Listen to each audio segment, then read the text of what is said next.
Okay, good evening and welcome, ladies and gentlemen, to the meeting of the North Ogden City Council. Appreciate you being here. Please turn those phones on silent or vibrate for our meeting. And we'll begin our meeting with an invocation and pledge of allegiance. We've asked Councilman Swanson to offer the invocation and then lead us in the pledge of allegiance this evening. Heavenly Father, we're grateful for this country. We're grateful for our city and the residents. We're grateful for the opportunity we have to participate. We pray for a spirit of camaraderie and civility to be with us tonight. We pray that good decisions will be made. In the name of thy Son, Jesus Christ, amen. Amen. Please stand and join me for the pledge. I pledge allegiance to the flag of the United States of America and to the republic for which it stands, one nation under God, indivisible, with liberty and justice for all. Okay, thank you, Councilman Swanson. Up first, we have on our agenda public comments. Ladies and gentlemen, if there's anything you'd like to share with the City Council, we invite you forward at this time. We just ask for your name and address at the beginning of your comments. This way I can just get it over. Carol Campbell, 3679 Lakeview Drive. I just wanted to take a few minutes to comment about something that's on tonight's agenda, and it's the clean air, or more often the lack of it. There was an article in Sunday's paper. I don't know if everybody saw it. It was a really good article. I gave a copy of it to Annette in case anyone's interested in looking at it. But basically it said, according to the Division of Air Quality, the long-term trend is that we're actually seeing better air, and that was supported by a U of U report that said we have fewer red air days in the last 35 years. The director of the DAQ said these improvements are almost entirely due to tightening of federal regulations, tougher engineering or industrial emitters, that's your factories and mining, and cleaner fuels. Unfortunately, despite the fact that our air is a little bit better and we've been doing those things, Utah still fails to meet the pollution standards, and it's expected that this summer we will continue to fail to meet the pollution standards. And looking at the sources of emissions during our inversions, 48% of them are from mobile sources, which are cars, trucks, and combustion engines. 39% are from homes and small business. Now, I didn't major in math, but the way that comes up to me, 87% of the problem is you and me. And I think it's time we need to stop blaming industry for all of our problems and point the finger back at ourselves and start to do something. So I really appreciate the fact that it's on the agenda for the council to discuss tonight. That really makes me feel good. My hope is that North Ogden City can be innovative and progressive in reducing its own contribution to emissions and also encouraging business, schools, and citizens to reduce their contributions as well. I'd love to see North Ogden City as an example for surrounding communities and challenge them to help solve our air problem. Maybe we could set the benchmark for others to try to attain. And to that end, I asked North Ogden City to review its current vehicle idling policy. I know that idling can't be totally eliminated, but I think a serious review of that policy can offer improvements. And the example I'm going to give is a glaring example. It happened a couple winters ago. I don't know what the policy is now. I don't know if it could possibly happen again, but it really stayed in my mind. My husband and I went to Pizza Pie Cafe, and it was when it was really cold during the winter, and we were having the problems with the inversions.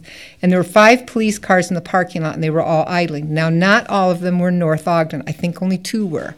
And I don't remember if the others were Harrisville or came from the county. I just don't remember. But all the while we're eating, I'm thinking about those cars out in the parking lot, just idling, and the officers are having their well-deserved dinner.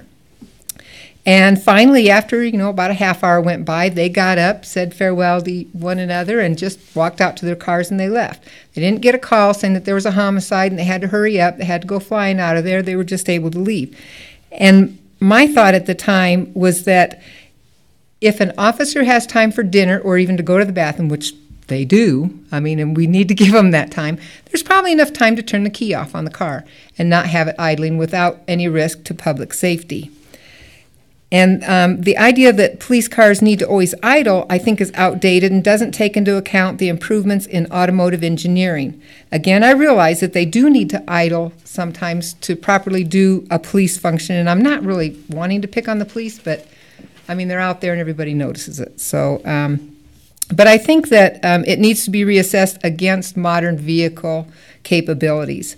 I have a handout I'd like to give to you. It's from the UCare website that gives some interesting facts concerning the misconceptions that vehicles need to idle. We all contribute to our dirty air problem, and I think it's time we all need to own our contribution and work together for cleaning air. So I really do thank you all for this discussion. And P.S., Mayor, you are going to be missed. And if I thought that we could handcuff you to your desk and keep you here, I would start a committee for that. So, okay. Thank you, Mrs. Campbell.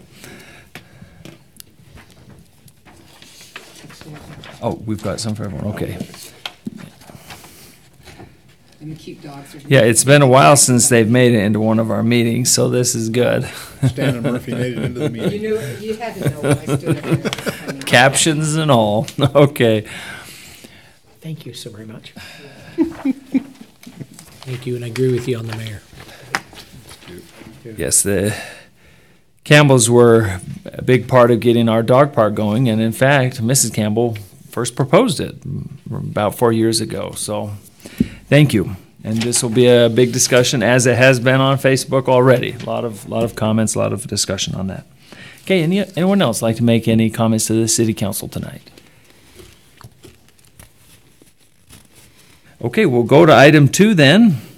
We have a need to appoint 2 members to the Planning Commission, and Council, I'm bringing 2 names for your consideration tonight. The Planning Commission, of course, is the other governing body here in the city. The Planning Commission does a lot of very important work in the city, of course, probably figure by the name, planning neighborhoods and subdivisions and things, but approving all building in the city runs through the Planning Commission, approving, that's both commercial and residential, as well as city zoning, approving conditional use permits, a lot of very important functions by the Planning Commission. They meet twice a month, and there are 7 members of the Planning Commission. They're not elected. They are appointed by the mayor with the advice and consent of the city council, so similar to something we would see at the state or in the national government. The mayor presents a name, and then the council members can take that or reject it, and there's advice and consent in there. So that's the procedure for planning commissioners. And the 2 we have tonight are Steve Prisby, who's a current Planning Commission member, and he is filling, or has now completed filling, a term for another planning commissioner who moved out of the city a couple of years ago, and he's done a great job. And so I'm recommending him back to you, council. He's willing and able and would like to serve a full term now on the Planning Commission. And so I'm recommending him for a seat again on the Planning Commission.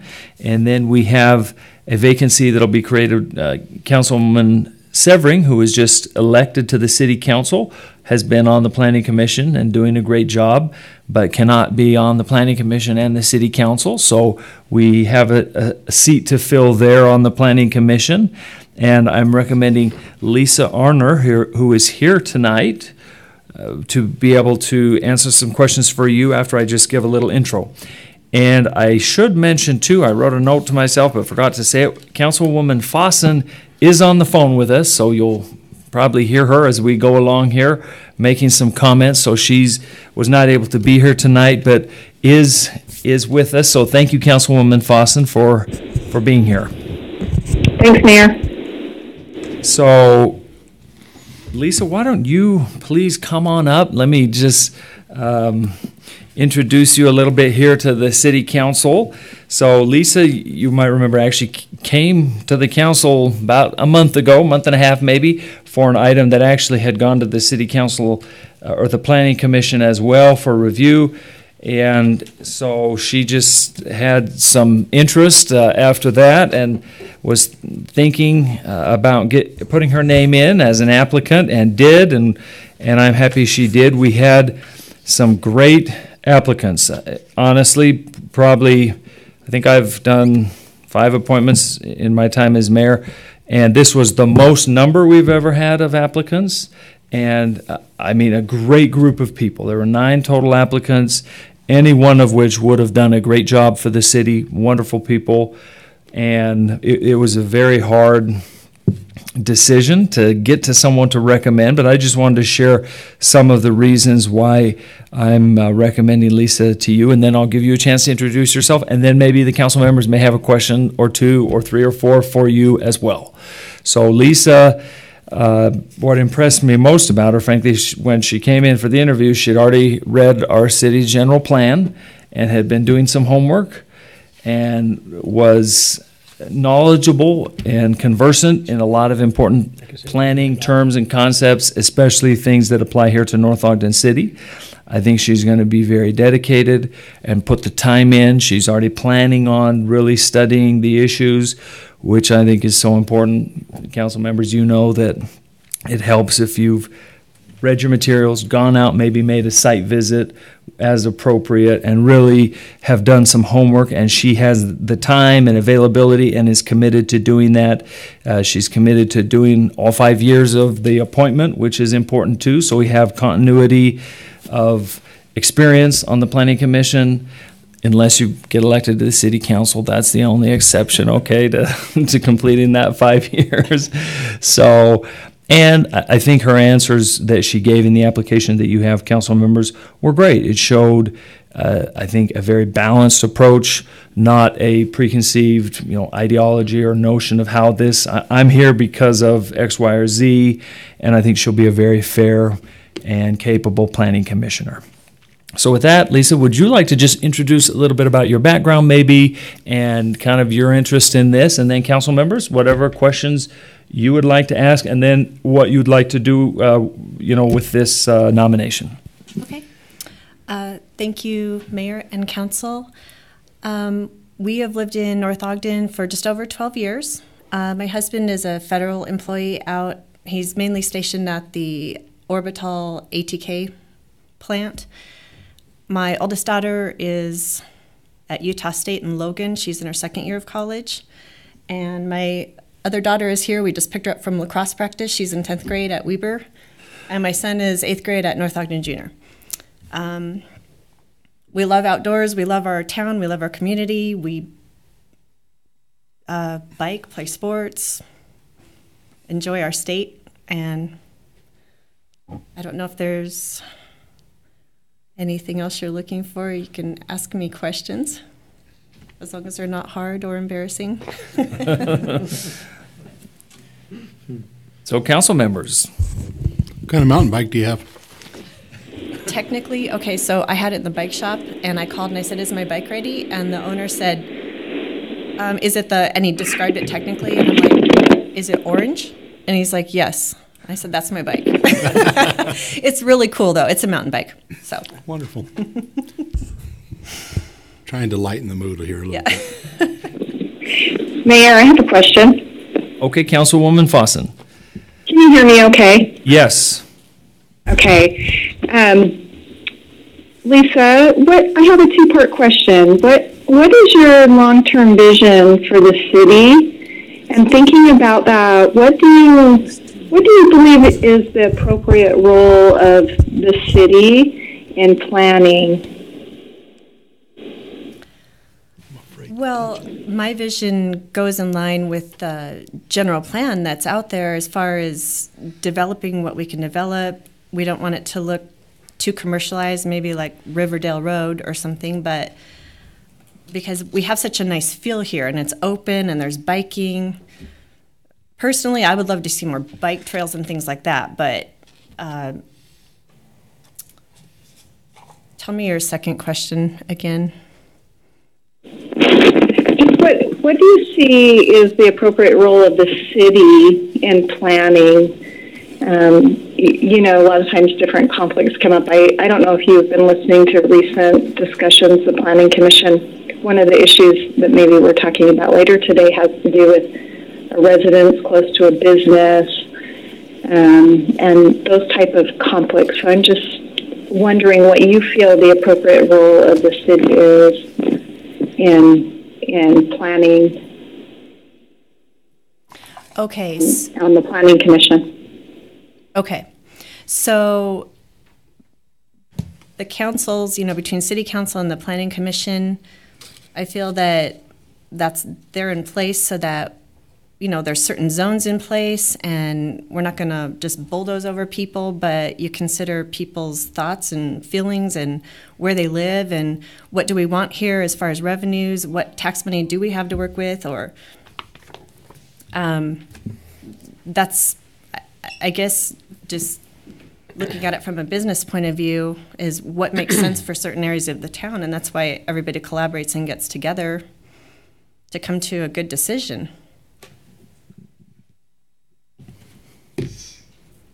Thank you.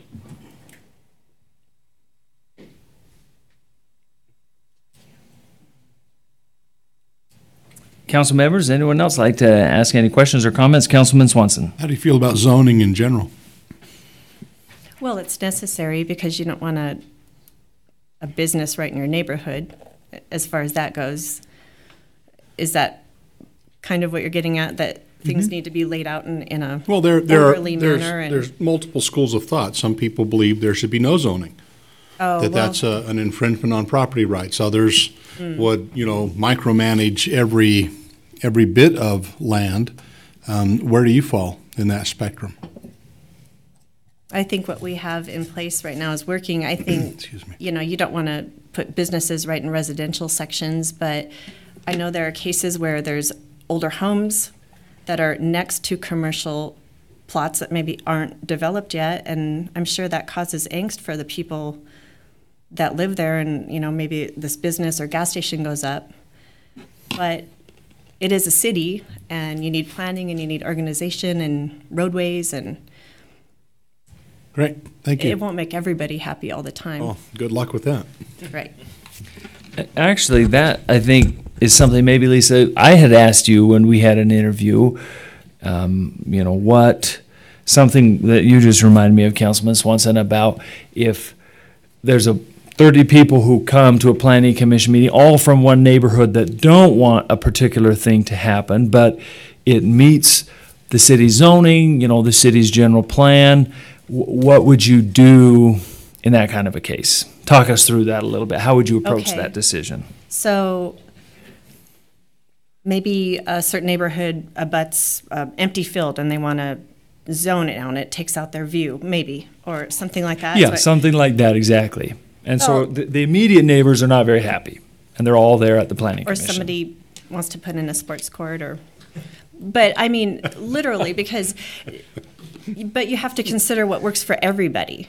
It's not a neighborhood, because I don't want to have my home and my yard based off somebody else's neighborhood and what they want for the whole city.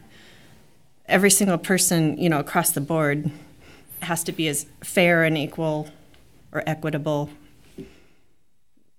and what makes sense for everybody.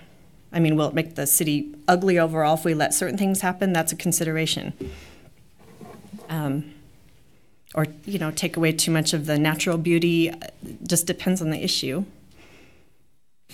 And something that had impressed me, because we discussed this at length, was that I feel Lisa will be willing and able to hear people's concerns, but then make a fair decision based on the city's ordinances. And that's something we talked about a lot in the interview, because that is part of the tough part of our job, and also the planning commission sometime, that you hear from only a particular part of the city that feels one way, and they don't necessarily speak for everyone. Mm-hmm.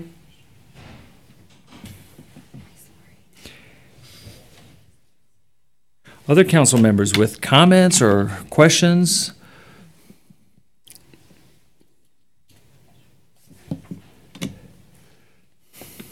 Do you want a motion on both members or individually?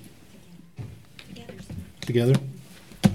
Mayor, I'd move then that we accept the appointment of Stephen Prisbrey and Lisa Arner, correct? Yes. Arner, as our newest planning commission members. Second. Okay, we have a motion and a second to approve these two nominations. Is there any further discussion? She's a lot prettier than Blake Severing. Most people are. We'll start the voting with Councilwoman Stoker, Yes. Councilman Swanson, Yes. Councilwoman Fossen, Yes. Councilman Severing, Yes. and Councilman Turner. Yes. Okay, thank you. And Thank you all very much. congratulations, Lisa. Your job starts next Wednesday, your service really, because our planning commissioners, it's basically an all-volunteer. They get a small stipend for a meeting, but they're basically a volunteer body, and we love them. So, what now? I was just going to say Rob will get with her, but the Okay. meeting has actually been pushed to the 24th. Oh, that's right. This week is this month's a little different. We're doing it the fourth Wednesday. So, this gentleman right behind you, our city planner, will get some training for you, and we're really excited to have you on the planning commission. So, Well, thank you. Thank you all very much for the opportunity to work with you and serve our community. And we'll miss you over the next year, and we will be looking forward to and praying for your safe return. Thank you. And thank you. Thank you. Thank you.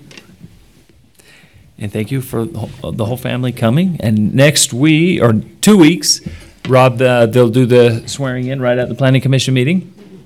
Or there isn't one for the planning commission? Okay, so. Okay, we'll go to item number 3. Let's talk about propane. We have a request that has come in to, oh, excuse me, Rob, actually, Annette just reminded, if we can, council members, we'd like to ask to rearrange the agenda because we have one agreement that's should be pretty quick, relative to the strike force number 8, and Chief Call is here. If the council's open to this, we'd like to rearrange that to take care of that now so he can get to something he needs to get to this evening. Well, I think you should stay here for the whole thing. I'm okay with that. Staying for the whole time? Yeah. Mayor, I move that we reorganize the agenda and move item number 8 to follow item number 2. Second. Okay, we have a motion and a second to rearrange the agenda, put item 8 now after item 2. Is there any further discussion? All in favor, second. please say aye. Aye. Aye. Aye. And Councilwoman Fossen, did you have a comment? I'm sorry. She seconded it. Oh, she said, okay. Any opposed?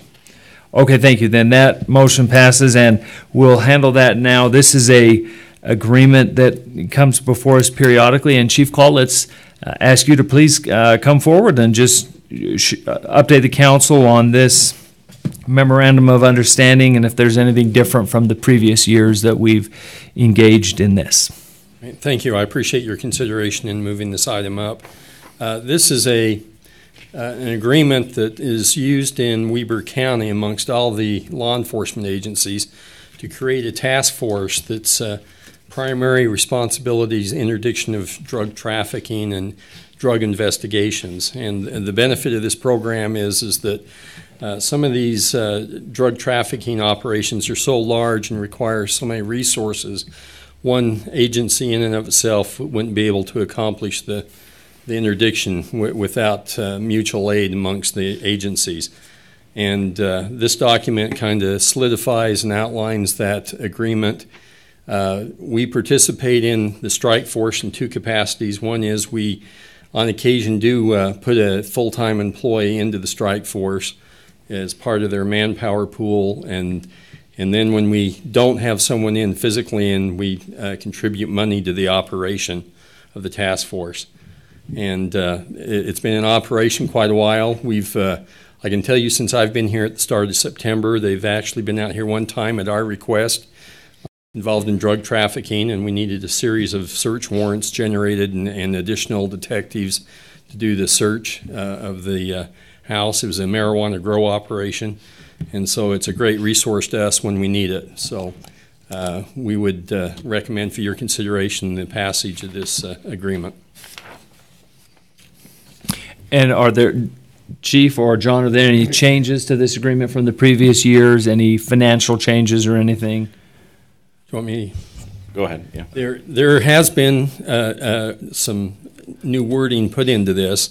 Before they had an administrative board that helped supervise the strike force. They've done away with that, and they've kind of deferred to the Chiefs Association, the Weber County Chiefs Collective, to serve in that capacity. And they've created an executive board that's staffed by agencies that contribute full-time employees. So when we put a detective in there, when we decide that's in our best interest to donate a person, I will sit on that executive board. In the years that we do not have a full-time employee in there, we contribute financially.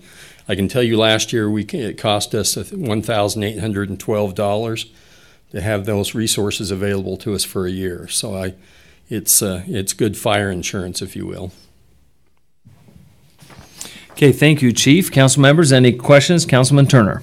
So we have our dog, our canine, and it's trained to sniff drugs. I don't know which ones for sure, but do they use him periodically on this, or is that more for our own residents? That's more of a function that we use locally in our own agency off traffic stops, and occasionally when we need to go into a home that we have a reason to be there. We use that resource. The task force doesn't generally use canines. They're more of an intelligence gathering and then undercover operations. They'll do controlled buys, they'll do surveillance. They're more involved with investigations that are very time consuming and very manpower intensive. Where our use of the dog is more of off of a traffic stop or something. Immediate thing, yes. And then just one other question on when we send an officer to staff this, be on the strike force, they stay an employee of North Ogden City and they're just a resource to the strike force, correct? I'm assuming that's how it's... Well, it's like a duty assignment. They are assigned to the task force, and so they actually fit into the deployment in that task force. They are still our employee, Okay. but their day-to-day operations and instructions comes from the task force. Okay. Thank you. Generally, officers that go there change their look like police officers. Because most of their work is not done in uniforms, so Okay. they don't go back and forth. They stay at the strike force when they're on assignment there till they're completed. Councilman Swanson. Do you have an educated guess on what the financial cost will be for us this year? It'll be very close to what we paid last year. 1,800. Yeah, they use a formula. It's based on population and number of times they're involved in our community, and Okay. it's pretty reasonable budget year. Great. John. The other thing that with this, the term of this contract is quite long. It says it won't exceed 50 years, but any entity can get out with 30 days notice at the end of the fiscal year. So it's more of a year-to-year contract that automatically renews. And I think, as the chief mentioned, it's a real benefit to the community. But if the cost does go up, we have the chance to evaluate that and opt out within that, right at the end of the fiscal year at any time. That might be our longest agreement in the city. Not sure we have very many longer than 50 years, so. It's really a bargain. For instance, the situation that we had earlier this fall, you generate 10 detectives out of that strike force that come out and back us up, and you figure their hourly wage, you eat at $1,800 in just one time. So it is a great resource, and they do a great job. They're very respected organization. Other questions or comments on this?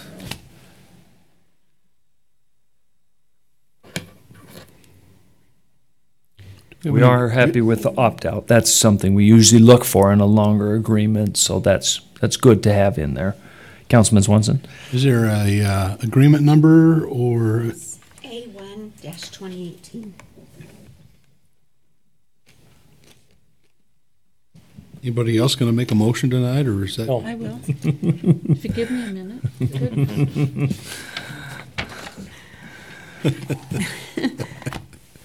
I'd like to make a motion that we agree to the memorandum of understanding with the Weber County Strike Force, and the number is A1-20-2018.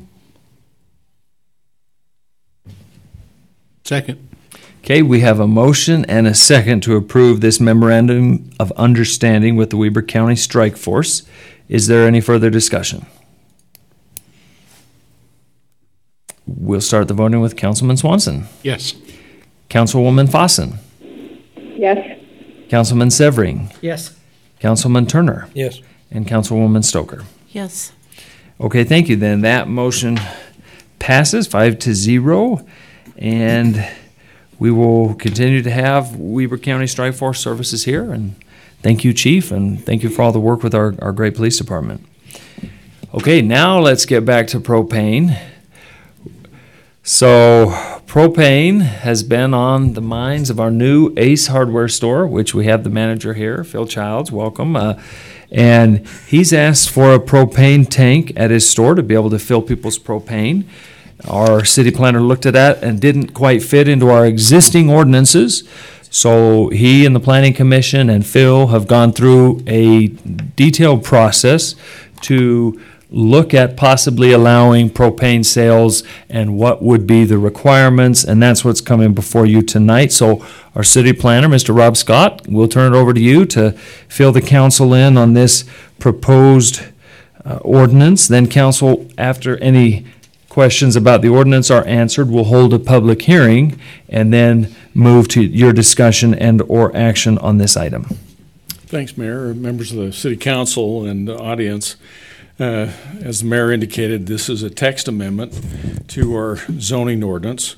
This is a legislative matter, and all legislative matters that involve the zoning ordinance must have a recommendation from the Planning Commission. And as such, they have done their due diligence in reviewing various aspects of allowing for propane sales as an accessory use in commercial zones, and have come back to you after having held a public hearing of their own, and now they have a recommendation for you as far as consideration for amending our commercial ordinances to allow propane sales, bulk sales. So again, this is a legislative matter, and as such, the City Council has a great deal of latitude when it comes to passing ordinances, especially land use ordinances. And typically the criteria for consideration for these is to look at the compatibility with the general plan, our city general plan, and also our existing codes. So by way of background, Suburban Propane, on behalf of Ace Hardware, submitted a text amendment to allow a 1,000-gallon propane tank as an accessory use at the Ace Hardware location, 2556 North Washington Boulevard. The proposed tank could either be in a horizontal or vertical configuration, and they've also included a site plan and additional information that you have as part of your packet. The Planning Commission has gone through that request and has come forward, and as you'll see on the monitor here, they have identified some specific standards as it relates to this. We have a fair number of pictures to give you an idea of how these various types of tanks would potentially fit in with their location. And remember that these ordinances not only apply to this location, but they would apply to any of our commercial zones, especially the C2 zone.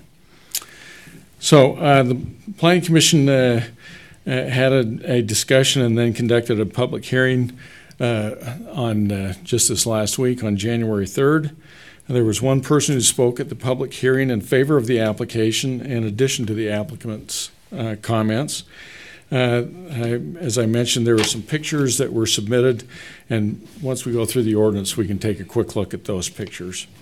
So the Planning Commission looked at this initially in the first part of December, and Mr. Child, the Ace Hardware owner, has indicated that propane sales is a part of their company business model for this site. They also have another store at 4291 Harrison Boulevard in Ogden City, where they have a 500-gallon horizontal tank at the rear of that facility. You'll see a picture of that one.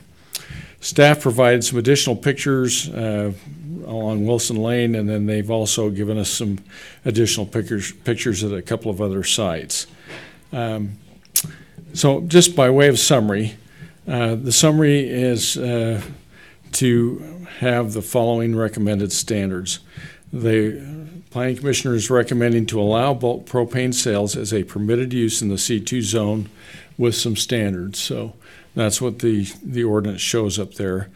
In addition to that, this comment is not in the ordinance, but any type of propane tank approvals require the state fire marshal review those applications. They have their own review process. And they have, in fact, gone through the review process with the state fire marshal and have received approval for this location. In addition, the recommendation is to have this be subject to site plan review, as typical of our commercial ordinances. The tank is to be located outside of all required setbacks, be located in either the side or rear yard. However, the exception is the Planning Commission may grant a front yard location with a 500-gallon tank with adequate screening. So as part of the site plan review process, they would bring in a design, show how they were going to appropriately screen that tank, and then the Planning Commission would review and approve that screening as part of their site plan review. In addition, the limitation from the Planning Commission is they are recommending that the maximum be a 500-gallon tank, and we've given you some dimensions. If it was to be horizontal, it could be up to 16 feet in length, vertical up to 10 feet in height. Limit one tank per site. Then in terms of signage, allow the word propane on either side of the tank with a maximum size of 6 square feet per word. There are also required safety signs that make sense that would be allowed. Also, we have some standards that relate to commercial colors within our commercial districts. It would also be subject to that. White is allowed as an accent color only, so the tank would not be allowed as a white, predominantly white color. So I've also given you some information relative to the general plan. We talk about in its conformance, the downtown, create a unique pedestrian-friendly downtown near the intersection of 2700 North and Washington Boulevard with amenities, resources, attractions, and programming that makes this area function as the heart of the community. So is this use going to comply with that? Secondly, with the recent construction of the new Smith's Marketplace and the reuse of the former Smith's Food and Drug Building, auto-oriented commercial uses are contemplated in the area. So this is something that was anticipated. There's also some strategies that relate to commercial shopping environment, promote improvement in city appearance through ordinance change that require enhanced streetscapes, well-designed and located buildings, interesting environmentally appropriate landscaping, promote walkable commercial areas through city ordinances and incentives to achieve the vision of the downtown and southtown. So those are some of the general statements that relate to this particular request. So in terms of recommended considerations that both the Planning Commission and City Council would take a look at, should bulk propane tanks be allowed in commercial zones? Secondly, are the amendment standards appropriate? And third, is the amendment consistent with the general plan? Again, I mentioned that the Planning Commission conducted a public hearing. One person spoke in support of the amendment. The Planning Commission, on a 5-0 vote, recommends that the propane amendment be approved. And we have Commissioner Don Waite here in lieu of the minutes that you normally would receive. So, John or Annette, if we could go through the pictures, I think that would be appropriate. Do you care what order they're in? I don't. Yeah. Can I ask a question before we get to those pictures? Sure. Certainly. What we have in the packet here under what would be added under D, it has on our packet, at least what I have, a volume not to exceed 1,100 gallons. So that's my fault. I put in the incorrect ordinance. So the one that's up here before us is the one that the Planning Commission approved. And I think the 500 gallons is the only That's the 10 feet significant. vertical or 16 feet. So that was already there. The 10 feet and 16 Yeah. feet was already. Yeah. Okay, thank you. So if we go to the pictures, so some of these pictures are in various locations. Some of these, and Mr. Child, I'm sure will want to reference some of them himself. This is a vertical tank and shows the relationship to a vehicle next to it.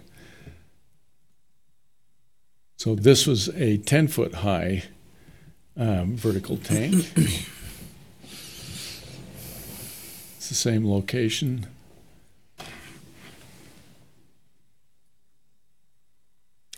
So you can see the signage that's a part of that. This is another one of the taller vertical tanks, would be probably 18 feet high. Another example, this is out, I believe, on Wilson Lane. These 3 or 4.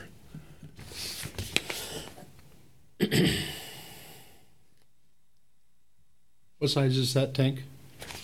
That's the 1,000-gallon tank. It's probably about 18 feet in tall and Is that height. on 21st Street? Yes. Right off the freeway? Yep.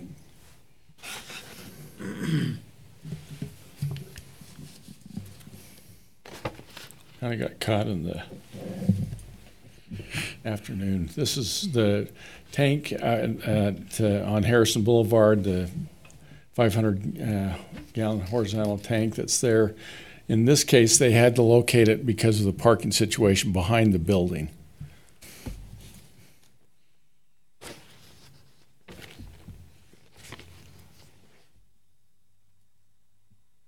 Of course, that's Ace Hardware, and the interest is to have this landscape area here be the location of the tank. So right there.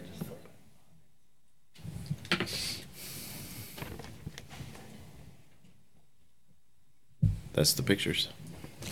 And happy to answer questions. Again, Commissioner Waite is here as well, so you can answer him, and of course the applicant's here as well. Let's see if there's any for Rob, and then Commissioner Waite, we'd like to give you a little time, if you can just kind of fill in the council, the discussion from Planning Commission. Councilman Turner. So where Ace wants to put this tank, is that considered side or rear? That's considered front. Then according to this, it should only be a 500-gallon tank. That's right. And but the application's for 1,000.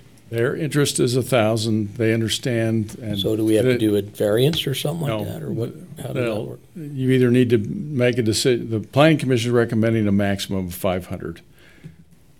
So do they have a 1,000-gallon tank that's only 10 foot tall? No. So if it was a 1,000-gallon tank, it'd be taller than the 10 foot. Correct. So they would be limited to 500 feet in the front yard. Or you mean 500-gallon? 500-gallon. Thank you. 500-foot tank. It would be the world's largest propane tank. That would put us on the map. There's some good ones around. There are some huge ones. I guess the question, it says on land use development application, 1,000-gallon vertical propane tank, and the drawing in here that we got from Suburban Propane shows it being, I think, 19 feet. And that was from when they first came in, Councilman? Yeah, it shows it 19 foot, 7.5 inches. So that they originally made the application. We didn't allow any propane tanks. Then the Planning Commission took it. They're recommending 500 be the max in this case. So if you approve the ordinance as it's come to you from the Planning Commission, they would be limited to a 500. If you so choose, the council could modify that, and that'll be part of your discussion, or could be if you want. And is a 500-gallon tank 10 foot? Yes. Okay. So typically what they have is there's about a 2-foot stand that these tanks sit on. You can sort of see that from some of the other pictures, and then they rest on there. So that's a good example of that. What's the length on a horizontal 500-gallon tank? Because it looked like it was stubbier and rounder. 16. They make them and they'll be able to give. There's varying manufacturers that make these, but it would be similar in length, the 500-gallon tanks, to that dimension. Okay. Any other questions for Rob? Just kind of background and understanding of the ordinance in general terms. Mayor, can I ask a question? Yes, Councilwoman Fossen. Is there adequate space for when they refill this? Do they have a semi come and refill it? Is that how that works? And is there space for that to happen? The specifics of how that would take place would be reviewed as part of the site plan review process. However, the location that they've demonstrated, there's a parking space immediately adjacent to where that tank would be. So it would be available for the provider, the Suburban Propane people, to come and fill the tank up, as well as for individual retail purchasers. They'd be right next door to it. Oh, I see. Thank you. Mm-hmm. And if I could add one thing, Councilwoman, the site plan review that Rob mentioned has not occurred yet because there's no enabling ordinance to allow a propane tank in the first place. But typical, for example, of a gas station, we review the inlet pathway for the semi-trailers to come in. You know, what is the radius of turn?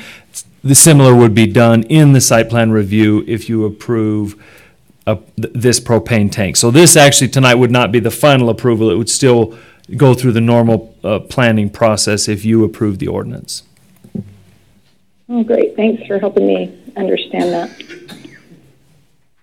Any other questions for Rob?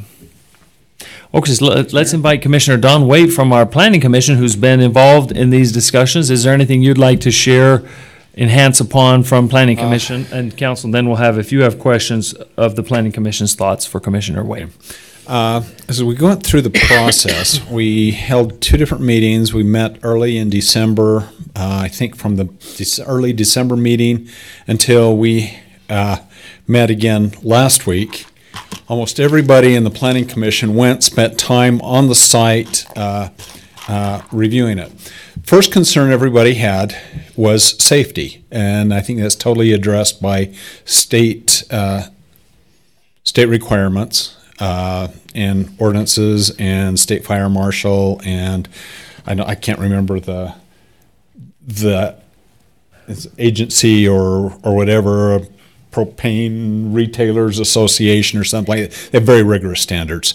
Number of bollards that you have to put around to protect the tank, tank size, and as I mentioned while we were meeting, the company I work for supplies steel to a company that makes these, and so I mean the regulations for the tanks is crazy. Yeah.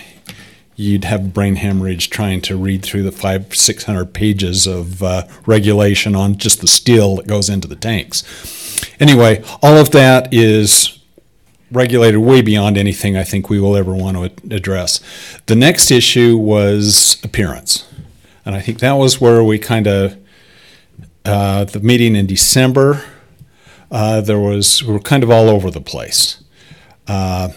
The 16-gallon tank. One of the things, if you notice when we were looking through the pictures, some of the pictures, and we were primarily focused on the 1,000-gallon tank, they're distorted.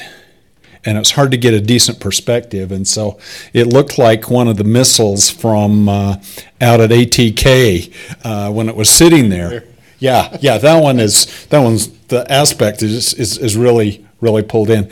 And so then when we started looking, the one on 21st Street is probably the easiest, closest example. It didn't look that bad, and nearly as bad as that picture showed. And that one still does, it looks better than that when you see it in real life. But anyway, through the process, in December, we kind of focused on the 500-gallon tank. That's still not there. Oh, 500. Okay. It's the one by the 7-Eleven. This one, yeah. And thinking that was be okay. Another concern was, again, because everybody all the focus became appearance. Because it is right there, it's a major, it's almost the focal point of North Ogden, and so there was a lot of concern with that. Discussing colors and stuff. White, I mean, there are, again, with state regulations and all of that. There are colors. It has to be a reflective color, not a dark heat absorbing color for obvious reasons. But there are other colors besides white that are acceptable. With appropriate screening, I think everybody felt that the 500-gallon tank, which is just will be just under, right around 10 feet, but then it also, that site at the Ace Hardware store, it also drops down about 2 feet from the building. And there was another packet that, where there actually is a picture of the Ace Hardware showing elevations where to see how high, to give you It's better. the last page of our packet that was emailed to us. Yeah. That's it right there. Okay, yeah, you can see the 8 feet. Anyway, there's a little bit of a drop. That line right there is 8 feet. Yeah. And then that's like 18 or something like that. Anyway, we kind of asked the question at the Planning Commission meeting. There was no appetite to address the 1,000-gallon tank, but everybody was pretty comfortable with the 500-gallon tank. Then the other question that was discussed quite a bit was any lettering or signage on the tank. And I think everybody pretty well said, yeah, call it what it is. It's propane. And as much in the name of safety, so people know that there's propane there. You probably want to put out your cigarettes and that kind of thing before you're messing around there. The other thing was safety. We kind of discussed, the options of putting it in the back of the store, but then people would be carrying propane tanks all the way through the store, or they'd have to go out in the street and walk down a very busy, narrow street with no sidewalk to get to the tank in the back. And it really is. This is the safest location at this site. And I think after everybody had reviewed it, everybody felt pretty good about the 500-gallon tank. Couldn't really see any issues. And I say propane, saying what it is probably as much of a safety feature as, probably more so, and probably helps helps everything. Anyway, any questions? Any questions for Commissioner Waite? Hey, thank you for the report. Very helpful. All right, thank you. Okay, any last questions, council members, before we hold the public hearing and hear if there are any comments out there? Mayor, Councilman just got Turner. A couple questions, and I don't know what size of tank do they have at the Ace in South Ogden? Do we know? That's probably a question. It's 500 gallons. That's a 500 gallon, and okay. Okay, any others? Okay, ladies and gentlemen, then the public hearing is now open. If you're here to talk about propane tanks, we'd love to hear from you at this time, especially Mr. Child. Welcome. If you'd like to make some comments, we'd love to hear from you. Right. Thank you. I guess I need to probably tell you who I am. I'm Philip Child, member of the community, 1353 East, 2450 North Ogden. Lived here in North Ogden about 52 years of my life, and I have some great memories of North Ogden. Just to tell you a little bit about myself, I've been in business for, prior to Ace Hardware, 38 years. I spent 38 years of my life down at Wangsgard's Market. Of those 38 years, I owned it for 13 years, and then I decided to kind of change gears a little bit and go into Ace Hardware. I had an Ace as part of the grocery store down at 5 Points, but we decided to just go exclusively Ace Hardware, and so I sold Wangsgard's Market to Ridley's Family Market back in 2015.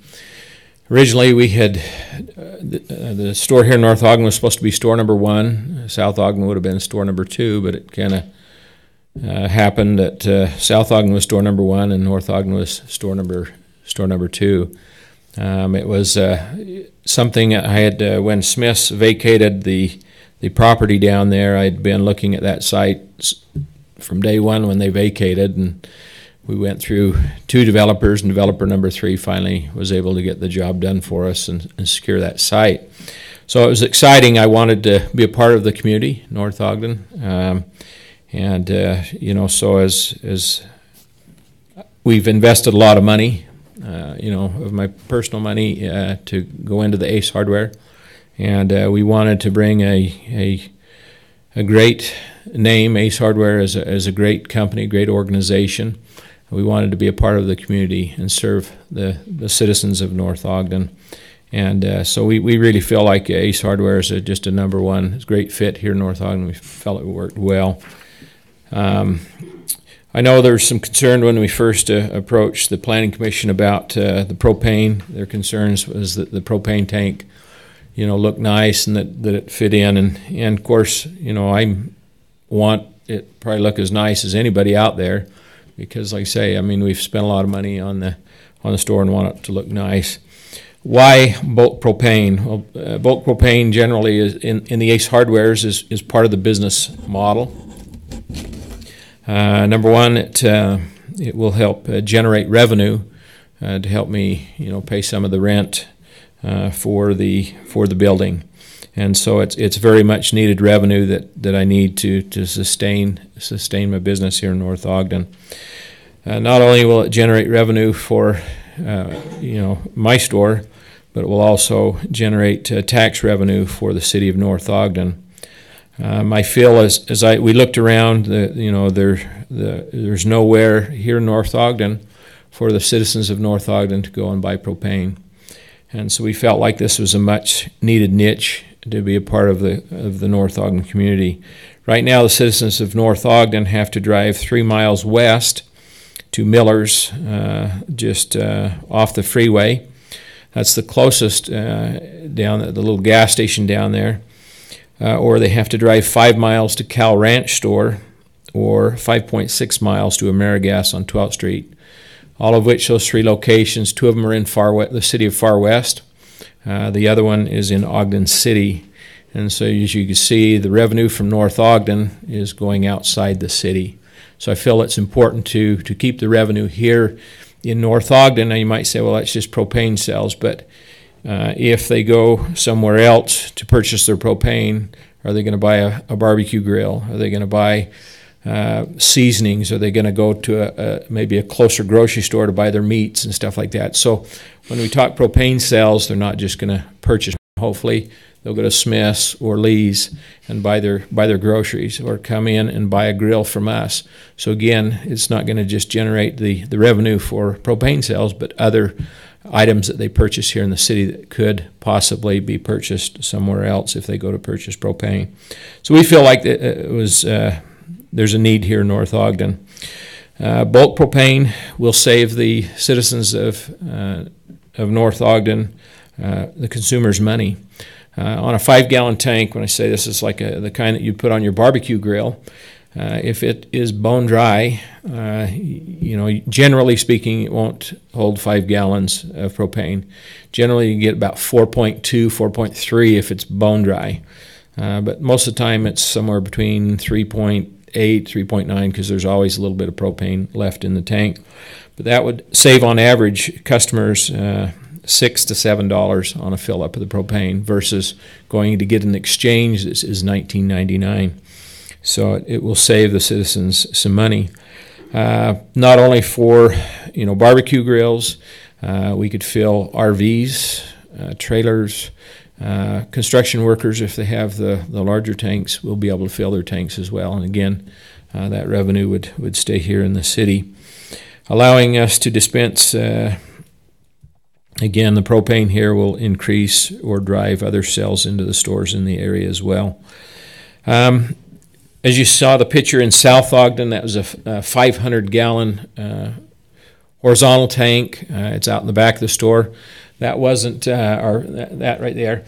That wasn't our first choice to put it out back. We wanted it out front. They tried to put it out front, but because of parking, there's very limited parking out front. This was the only, if we wanted to sell propane there, this was the only place we had it. The problem with a horizontal tank versus a vertical tank is the horizontal tank takes up a lot more space. By the time you put the tank in, and that picture, doesn't seem like it's that large, but it's kind of in a large area. So by the time you put the tank in, the bollards in, again, it takes up more space than the tank. Where we proposed putting the tank is out front, and of course, when we went to the Planning Commission, this is the site that we had proposed. There was a couple reasons why we put it there. Location again, doesn't matter if you're inside a store, location is everything. And, we want to be able to, number one, having it out front for two reasons. Number one was mentioned as a safety issue. You cannot carry propane tanks through the store. So people would have to walk around the road and bring their propane tanks out back. So we felt like this was, a safety issue. We have the parking space just to the left of the area where the tank would be, allowing customers to come there and fill it right there. It's out of the road of traffic. The other thing we just felt like, as far as the propane sales, again, the more propane we sell, the more revenue that it will generate, not only for my business, but for the city as well. We felt like, that's a spot where it can be viewed. My employees can monitor the tank, make sure that there's nobody out messing around with it. It can be an eye cap on it. So we felt like that was the best place as far as safety issue and also generating sales. When the builder, I think he had future sight when he submitted the plans. They just had future sight of propane right there on the plans. But however, they did have the power and everything was in the plan. So the power is there at the front of the building. The conduit has already been run under the concrete in order to run the power out to the site. And so the power is already there. As mentioned before, the state fire marshal has approved the plan. Again, the state fire marshal is very strict on safety issues, and they've looked at it, and they have certain standards and things that you have to follow. The tank will be seismically anchored, making sure there's no way that tank's going to move. It will be protected by the bollards, and then, of course, landscaping around the bollards. In order to dispense propane, you have to be certified to do so, and so you have to go through a course to become certified to dispense propane. You can't just send any employee out to dispense propane. The employees that we have out in our South Ogden store to dispense propane, they are certified. They are responsible, and they're not just teenage kids. These are responsible adults that have gone through the course to be able to dispense propane and have received their certificates to do so. This would be the plan right now. There's two of us down here at the store that are certified to dispense propane right now, myself being one of them. And then we will have others that will be certified before they can dispense propane. So again, it's very monitored by the state fire marshal. They come once a year, inspect the tank, make sure that it's safe, make sure that everything is the way that it needs to be. So again, it's very, they monitor it very closely. Suburban Propane, it will be our supplier. They're just great individuals. I would like to report to you, I know we talked on here that the tank would be 10 feet or under. I'm happy to report to you that they have a tank that's 8.5 feet tall. So it's 8.5 feet tall, and that is with the legs. So that is a 500-gallon tank. In order to make the tank look a little bit nicer, we talked to the Planning Commission and told them that we would be willing to custom paint the tank to match the building. It would be a light tan color. So really it won't be very noticeable. I'm sure a lot of people won't even see it as they drive by because it will blend in with the building. I sent a picture of our brick outside, and so it will blend in with the building very well. Again, the Plan Commission was great to work with. We originally approached them. We wanted a 1,000-gallon tank. The reason why we asked for a 1,000-gallon tank, obviously when you buy in bulk, your costs go down, and so your cost will be a little bit better as far as, if we were to buy 1,000 gallons versus 500. Again, there's delivery charges added in, every time that they deliver, you incur a delivery charge. So there would be less delivery times having the 1,000-gallon tank. But anyways, the Planning Commission was really great to work with, and we settled on the 500-gallon vertical tank. And again, we would have that custom painted, and it will look nice, because I want it to look nice as well. It will be a brand new tank, and it will look very good.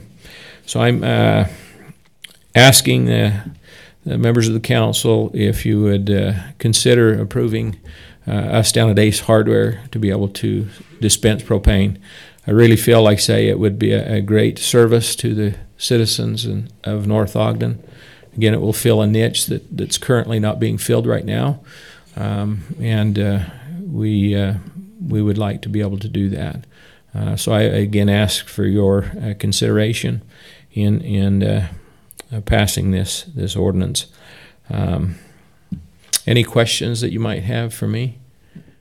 Council members, any questions for Mr. Child? Answered the two I have.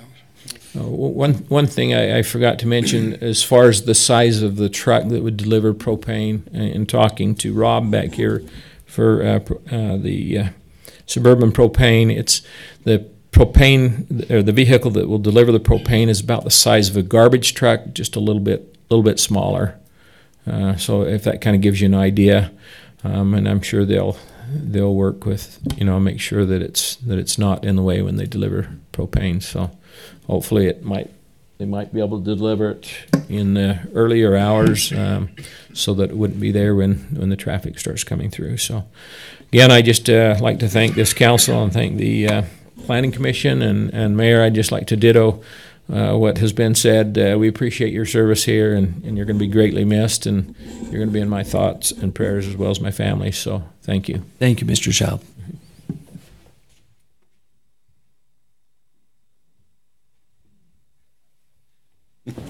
Two in one night. Yeah. Do I need to give my name and address again? Yes, because the minutes are actually typed by someone who's not here. So if you could. Carol Campbell, 3679 Lakeview Drive. I wasn't planning on speaking to this, but I'm like 6 feet from the microphone and I have an opinion, so I thought I'd share it with you. One of the things that he didn't mention was that, Mr. Child didn't mention, was that it would reduce auto emissions if we didn't have to leave North Ogden to get our propane. We have a trailer, and there are like two really big propane tanks. And one of the things I really hate is when we're getting ready to go somewhere and Bob says, wait, we need to get propane. It's one of those things. I hate it when we have to get propane. And so when I heard tonight that we have the possibility of getting propane at Ace Hardware, and we're always at Smith's, we're at Smith's every day, I would absolutely love to go to Ace Hardware to buy propane. Thank you, Mrs. Campbell, and thank you for being at Smith's every day. She's not an employee. This is producing sales tax, so.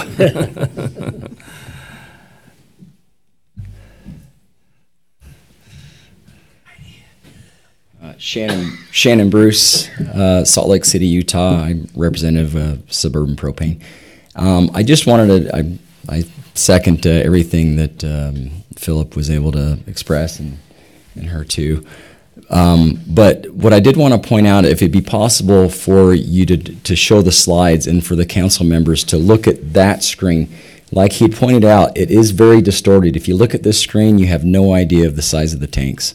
That screen is more accurate. So if you show the pictures of all the tanks, that's a 500-gallon vertical right there. Very stubby. It doesn't protrude. It's not, in my opinion, not an eyesore, especially when if we do a custom paint job. But even when you get to the 1,000-gallon verticals, they're not nearly as big. See, now that's an actual. So you notice the picture over here that you've been looking at, compared to the actual picture, it's a big difference. This is stretched out on the screen. The screen does that to it. There's a 1,000-gallon vertical there also. They're not as big as they seem. So anybody that sees these tanks in real life, they're not nearly as intimidating as something stretched out like that. So I just want to point that out. Thank you, Councilor. Thank you, Mr. Bruce. A great point. Screen resolution does matter on things that we see. Okay, anyone else like to speak on the propane ordinance? Seeing none, council, is there a motion to close the public hearing? Bob started to raise his hand. Oh, okay.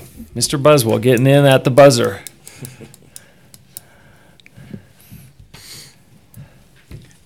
Bob Buswell, 962 East, 3025 North, beautiful North Ogden, Utah. Just a comment about Phillips gas station on 2700 North out by the freeway. They have special hours for selling propane. And I was wondering if Philip Child's Ace Hardware store would have special hours for selling it. We don't know that one, Bob, but you can ask him right after. Philip Child, 1353 East, 2450 North. As far as Ace, we have at our other store, there's only 1 hour that we don't fill, and that's from 8 to 9 a.m., but from 9 a.m. to 9 p.m. we would dispense propane. The only reason we don't do it the first hour because generally there's only one of us there, and so now if somebody come in and there's nobody else in the store, I would be glad, and usually it's me there in the morning, so if somebody come in and there's nobody else in the store, I wouldn't have a problem going out and filling it. So yeah, we'll pretty much fill it the entire time that we're open. So yeah. Okay, thank you. Thank you. Thank you, Bob. Okay, anyone else? Move to close the public hearing. Second. Okay, we have a motion and a second to close the public hearing. All in favor, please say aye. Aye. Any opposed? Okay, thank you. Then the public hearing is closed, and just for your information, ladies and gentlemen, anytime there's a change in our zoning ordinance, the Planning Commission holds a public hearing when they discuss it, and then the City Council does as well, no matter how big or small the change is, so that citizens have an opportunity to comment if they wish. So, Council, this now comes back to you for your discussion. I'll just give a couple quick thoughts to start it off. I think, well, one good thing, propane is, by the 1990 Clean Air Act, a clean fuel. So for our discussion that'll be coming up in a little bit here, that's good to know. Propane is a clean fuel. This store, I mean, I just love driving by. Think a few years ago, you know, the old empty Smiths, rundown strip mall next to it. I shouldn't say rundown, just old, old. And how far that area has come. Beautiful remodel on the store's south or north of Ace, and then of course the Ace building is just absolutely beautiful. And so I think it's great that we have a new business here.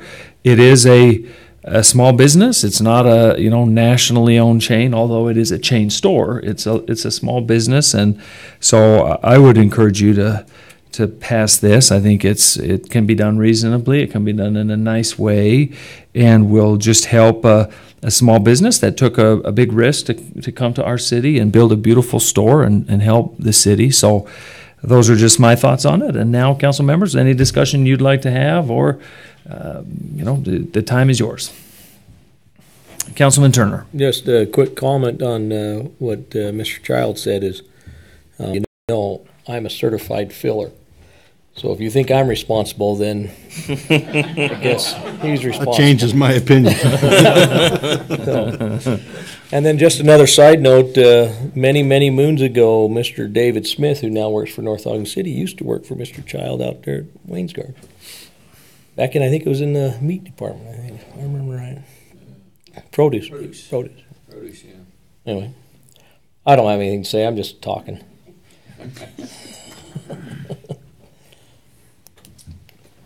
I like it. Yeah, I was having heartburn with the 1,000-gallon 18-foot tank, but I don't have any issues with the placement or the 500-gallon maximum, especially with the 8-foot stubby. That's awesome. Custom paint, it's great. We have an ordinance number? We do. Can I make a comment, Mayor? Yes, Councilwoman Fossen. I just want to say I think this is a like anytime we can have a business that can offer a service within our city that allows residents and visitors to have an option to buy in North Ogden, that's great for all of us as far as sales tax revenue and surrounding businesses. I also think another thing to consider is the benefit this gives to our city as an alternate fuel source in the case of an emergency. If we have an emergency in our city where we lose power or we lose natural gas, this is a great option for people to be able to cook without, in an emergency, and they can store propane at home in tanks that they fill. Councilman Swanson and others, would you? I understand the recommendation for the 500-gallon tank. If there was an option for a 1,000-gallon tank that wasn't as tall or was more of a horizontal version, would that be an option you'd be open to? I'm just thinking, if there's a way we can allow citizens to have a lower price point, allow Mr. Child to, promote his business in a way that is the best for his business, is there a way that we can help facilitate that? So I'm just wondering if it wasn't the huge 18-foot tank, would you be open to the 1,000-gallon tank? I would be.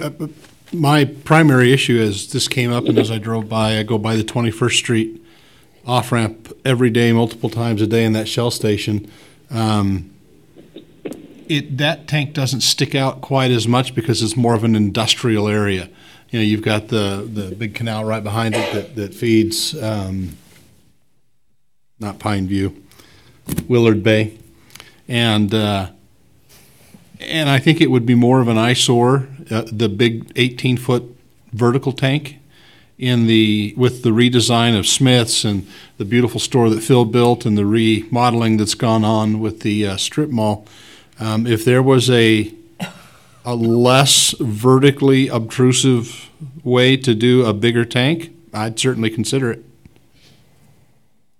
I think that would be, I think if we could give Mr. Child the option and maybe we set a height limit so, you're not choosing the 18-foot version, but then if we had the option open, I understand the recommendation of the Planning Commission, but it's really the council that decides. Is that correct? Yes, the city, as described by our city planner, any zoning ordinance, the Planning Commission is required by state law to give a recommendation, and then that comes to the city council, and you can take it in its entirety, change it, reject it in its entirety. The council is the ultimate authority to approve or deny an ordinance. Can I make a motion to amend and have it have a height limitation?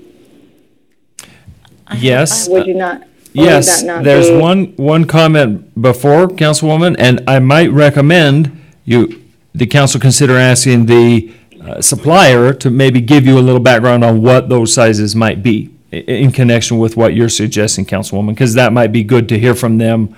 What are the size options of heights? Right. So let's get Councilwoman Stoker, and then if council's okay with it, we'll invite the manufacturer or the supplier to come answer some questions about what are other height alternatives. Councilwoman Stoker. That was going to be my comment. It's like we don't even know if you can make that amendment because we don't know if they can make a different height than what they already are. So I was going to say we would need to have that information also. Okay, so Mr. Bruce, would you maybe please come back and address the comments that were raised by Councilwoman Fossen? Shannon Bruce, Salt Lake City, Utah, Suburban Propane employee.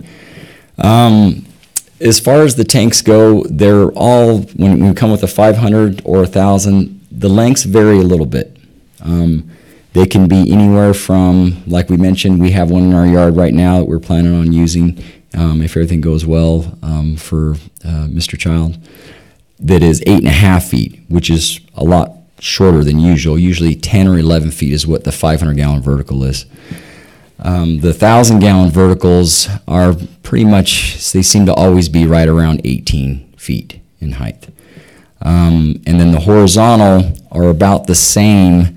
Anywhere, I see them anywhere, a 500-gallon tank, around 8 to 10 feet is usually where it is horizontally, and 1,000-gallon horizontal is about the same. I've seen them as short as about 16, but they can be about 18 is what they often, stick out to be. An 18-foot wouldn't fit horizontal on Not at this Ace Hardware location. We need to go vertical. We could possibly squeeze in a 500-gallon horizontal at Mr. Child's hardware store, but vertical would be much better, much more fitting, and it actually probably, I think, would be less, if you'd want to call it intrusive, than a 500-gallon vertical, just because a 500 gallon is going to require a much bigger bollard pattern, and it just takes up more space. Okay, Councilman Swanson and then Councilman Turner have questions, I think, as well. Is there a tank size between those two? Is there like a 750? No, Rob, have you? I've never seen one myself. No. So we're either 500 or 1,000. Yeah, that's where it goes to when especially with vertical. Okay. What are the? I mean, it says 500. What if they did? Is 2 500-gallon? There isn't space at this location for 2.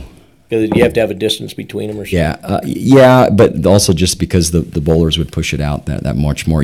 There's like, I think Phil had mentioned, the state fire marshal requirements at NFPA standard is very strict. The bowlers have to be an exact distance, or no closer than 3 feet from the tank, no more than 4 feet apart, so that way a forklift or something couldn't drive between. They're very stringent on the safety, and so because of that, there isn't space there at this location.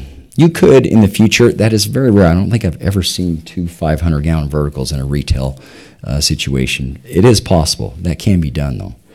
But this location would not fit it. Can you tell us, Mr. Bruce, a little bit about the painting and what is that process and what does it look like? I mean, how close do they match things? Paint any color. Since it's actually not paint on that Ace Hardware building, it's just kind of a beige and brown. What we've been discussing with Phil, we were thinking best to have a light beige tank color, which we can customize, and we could even, if we had a swatch, but there's no paint, it's just brick basically, and so we'd have to just kind of estimate the color, which wouldn't be hard. So like a beige tank color, and then the lettering that you see on most of these that say propane is often red. We were going to do like a brown propane, so just kind of match with the building, really blend in nicely, and have a nice appeal. Okay. Councilwoman Fossum, do you have any questions for Mr. Bruce from Suburban Propane? I just wanted to. So it sounds like there are some options that are, say, less than 15 feet that are a 1,000-gallon tank. Yes, for horizontal, not for vertical though. Vertical's pretty much going to be hitting 17 to 18 feet. There's no 1,000-gallon tank that is shorter than 18 feet. Vertical, probably not. Maybe 17 if we were lucky, possibly. I'm sorry, I didn't hear your last sentence. Will you just repeat it? Sure.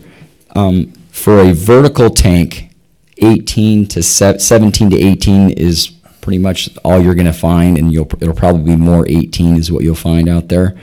Horizontal, maybe a 16 might be possible out there, but they're usually going to be about 17, 18 also for a horizontal, 1,000-gallon. Thank you. Sure.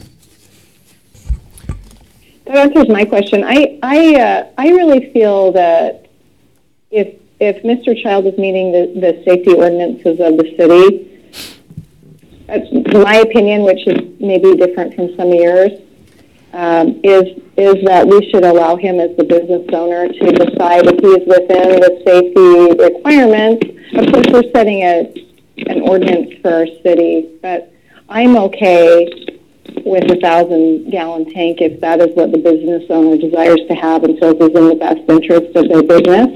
But I will, we can vote on the proposal as it stands, or I don't know how the other council members are feeling. That's probably a good item for discussion. So, council members, any comments on that? Councilman Turner? I just have a question for Mr. Bruce. The drawing that we have, and I don't know if this was submitted to it's from Ensign Engineering, yes. It says tank by Suburban, but it says it's 19 foot 7.5.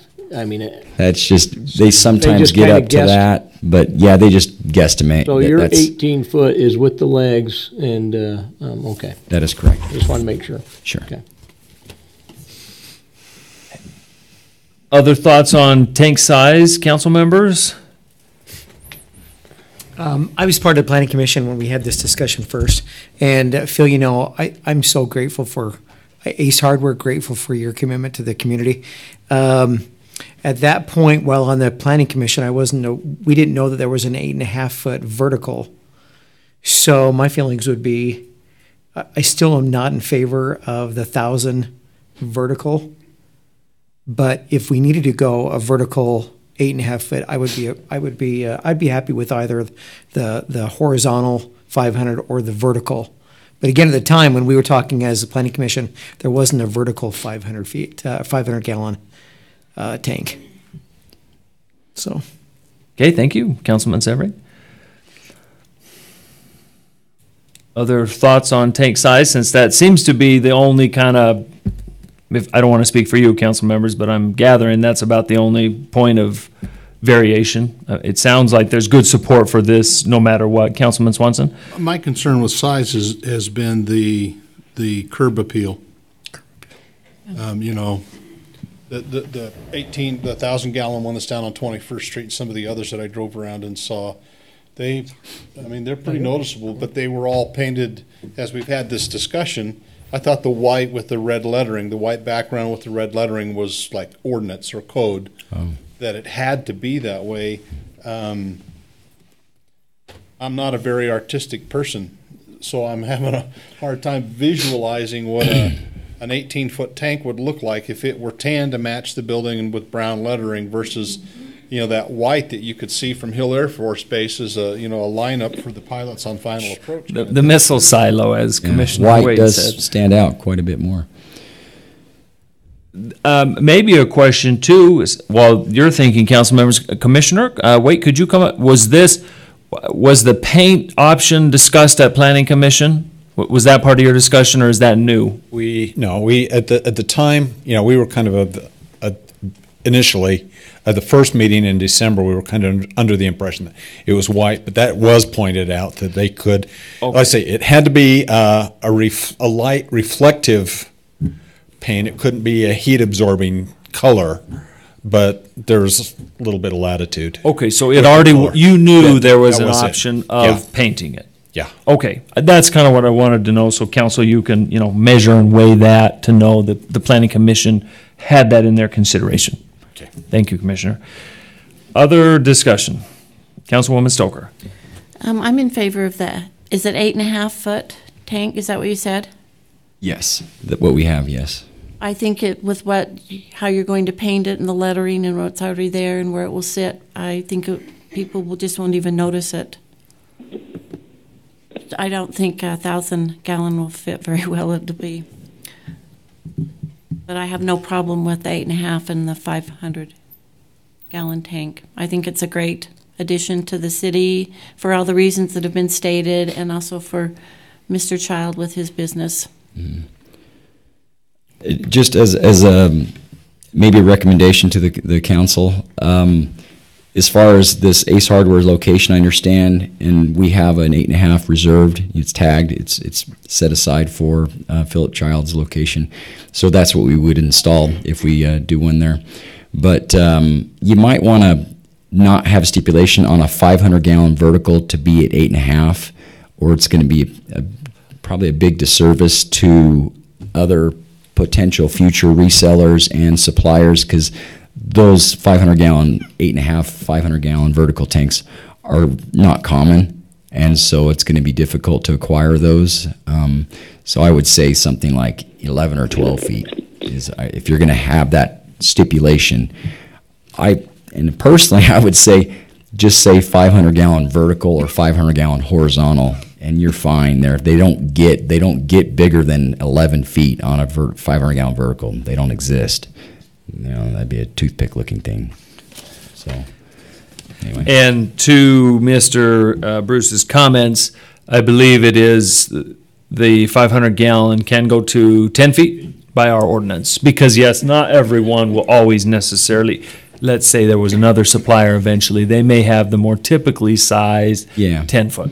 So. And that's always going to be upon the review. You could put it as upon the review at the location. Like for this Ace Hardware, you guys prefer the 8.5. Great. You could just approve that. For another location where it's maybe not as noticeable, then 10 or 11 foot height wouldn't matter. You wouldn't care. Okay, thank you, Mr. Bruce. Council, of course, discussion. Any other? Mayor, can comments? I make a comment? Yes, Councilwoman Fossen. So, my understanding, help me if I'm wrong, but is our role here tonight to create an ordinance that would be something that we would say, if you're going to have propane in our city, follow the standard, or are we going to look at this would this be an individual review situation? This would be an ordinance for all situations, and then any applicants, including Mr. Child, he's pretty much ahead in the process because everything's largely submitted, but any applicant would then submit their plan that meets this ordinance. The technical review committee or the site plan review, the site plan review will double check the heights and the setbacks, and Rob and his staff team will just verify that the site plan does indeed meet the ordinance you passed tonight. So that'll be the process. So this is an ordinance for the whole city, even though we have one specific case in front of us tonight. And then future applicants, including this one, there'll just be a review process to make sure it meets this ordinance. Mayor, in the past, haven't we, when we've done height ordinances, haven't we said it can't exceed a certain height? Yes, and that's what this one says. That we could do the There's a same not thing to here. exceed height, maximum height. Yeah. So what is the current maximum height on the document? 10 feet. 10 feet.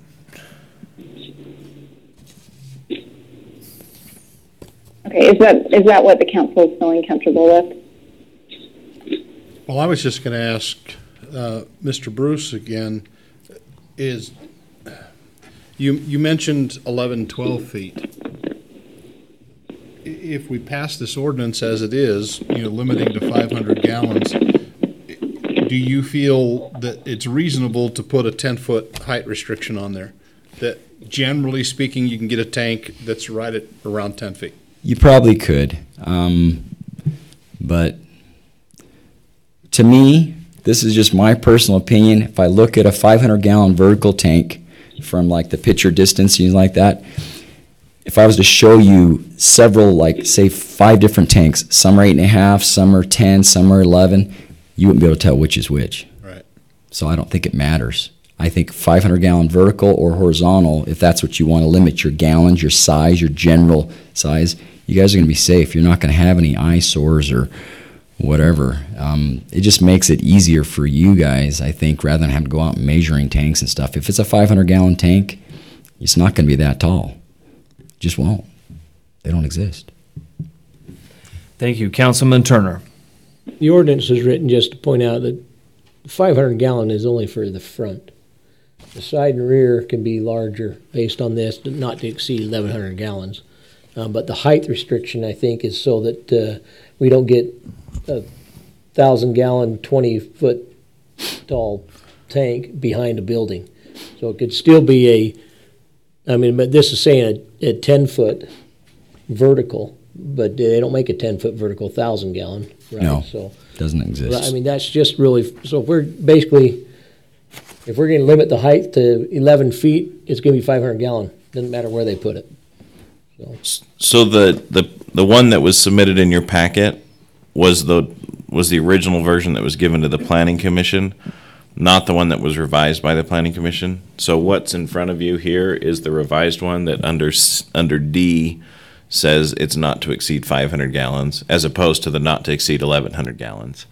So that was my mistake. I grabbed the wrong ordinance when I created the packet that was sent to you. What do we pay an attorney for? Councilman Swanson. So from what Mr. Bruce is saying, do we need both C and D? If the volume limitation in and of itself will be a limiting factor for height and or length, vertical or horizontal, do we really need C? Just say 500 gallons or, yeah. Our city planner has some comments on this, so we've got a musical podium going on here. Remember, I'm always about writing a clear and objective ordinance. Right. It's nice to have these parameters so that it's very easy for the applicant as well as for the city to be able to check these things out. Okay. That's why it's in there. Okay. So you would suggest keeping the height and the gallons, okay. Maybe they'll make a big, fat, round 1,000-gallon one. Mayor, if we change the height maximum to 12 feet, Mr. Bruce, do you think that would fit the general dimensions of tanks? Shannon Bruce, Salt Lake City, Utah.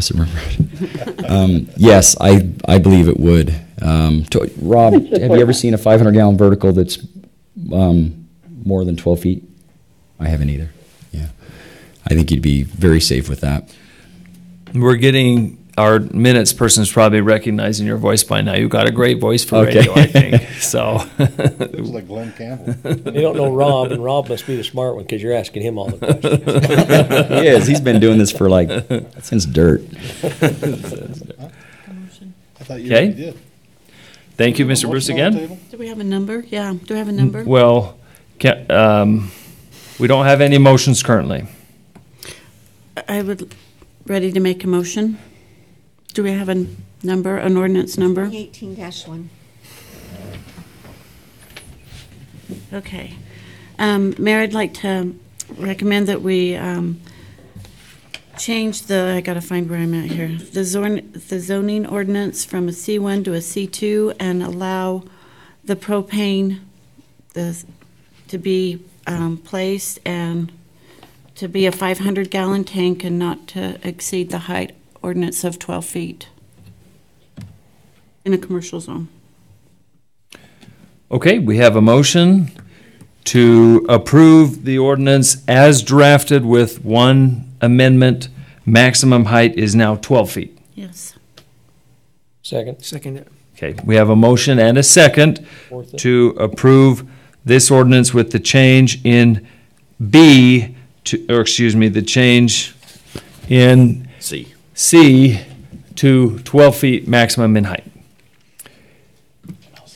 Everything else remains as originally presented.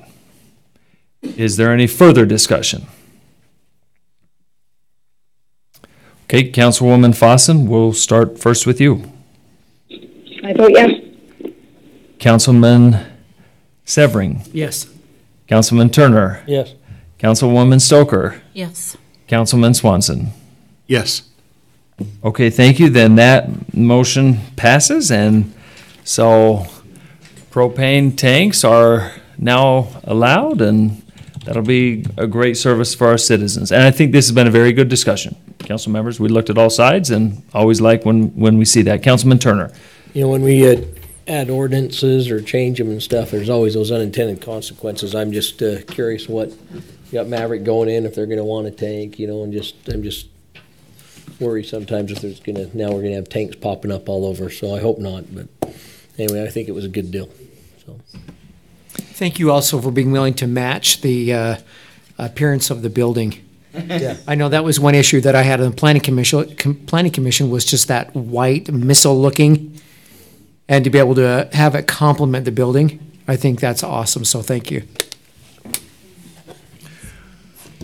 Okay, we'll move on to item 5, which is a report on our land use permit program.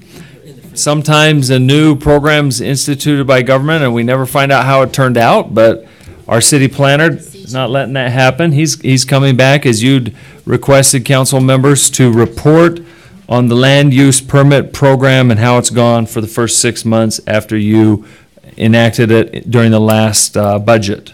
So, Rob, welcome again. Thanks, Mayor, and members of the City Council. For the new City Council members, the land use permit system has been established so that we can track and that residents can receive approvals for things that typically don't receive a requirement for a building permit. So things like fences is a good example for that.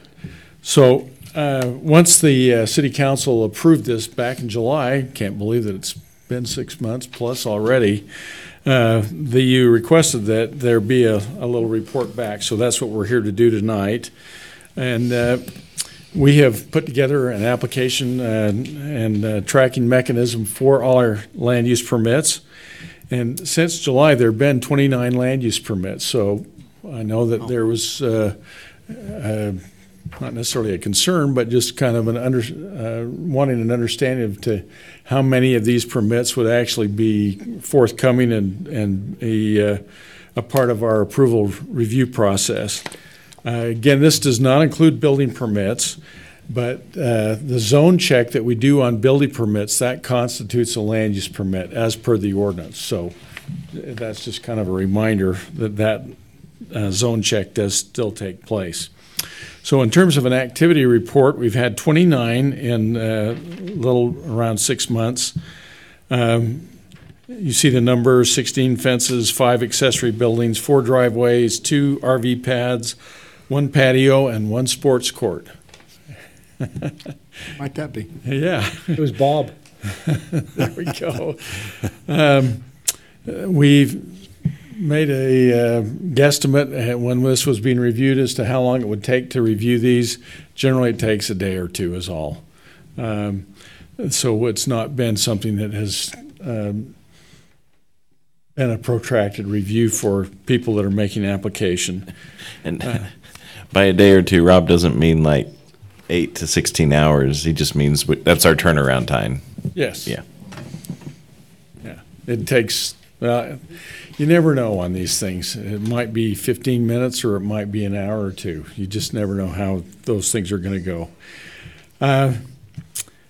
Benefits to the homeowners and future homeowners is that we have on record the assurance that these improvements to their property have in fact been reviewed and they meet our city ordinances. So that's been a real positive thing. There was also a little bit of a concern about the $25 fee. We have not received any complaints. I think people feel good about the value added to the review process. We might, initially when we first started these, I think we might have received 1 complaint, but that's been it. So with that, I would say that by and large, I think it was a wise thing to establish this land use permit program. I think it's actually in some ways turned out better than I even anticipated. So I think it's a good thing, and be happy to answer any questions, Mayor, Council. Thank you, Rob. Council members, do you have any questions about this report? Good job. That's great. Thank you That's for a good that. idea. As in all of our ordinances, if we get to the point where something really is, we didn't anticipate something, of course, we'll be reporting that back to you. And that's also 29 homeowners that in 10 or 20 years, if there's a dispute about was it inspected, was it in the right place, there's a documentation instead of just I called the building department and they told me the fence was fine here. So it's a protection for everyone involved, the city and the homeowner. Great. Thank you, Rob. Certainly agree. You're welcome. Okay, let's go to item number 6. This is coming back to you, council members. And we had a discussion on this last month, allowing a single-family residence to be built at a commercial use as a permitted use within an existing business. Had a discussion on this last month, and there were some items the council asked for some additional research on. And our planning department has done that. So once again, our planning director, Rob Scott, can bring council up to speed on what has happened since the last time we looked at this last month. Thanks, Mayor. As indicated, there was the public hearing that the council held. There was some interest in taking a further look at the potential for how this might impact larger businesses. So I've done some research relative to that and some thinking about it. So if you look at the top of page 2 under staff analysis, this is really the basis of the conclusions that we've come to. Again, the purpose of this ordinance is to provide some flexibility for small business owners to have the option to live on site. So it's an opportunity for us to be able to do something for small business within the community. The restriction to allow only one residence per parcel is a disincentive for larger existing businesses to add a residence. So when you think about, I think you look at Lee's or Smith's or any of these other projects and what have you, there really is no incentive for them to add a single residence. If they were going to look at doing a mixed-use project, which we would love to see a large mixed-use project, add a second or third story with apartments and what have you, this is not the ordinance that they would gravitate to. They would be looking at our MPC zone, our master plan community zone, to be able to accomplish something like that. Larger commercial businesses, they're focused on their primary mission and their enterprise. To add a single residence just doesn't fit within that business model. If they were to desire to do something like that, again, the master plan community zone would be the way to go. Subdividing a parcel to build a single-family residence would not be allowed under this ordinance, because this ordinance anticipates that it's an accessory use to an existing business. You would not be allowed to carve off a parcel and build a residence.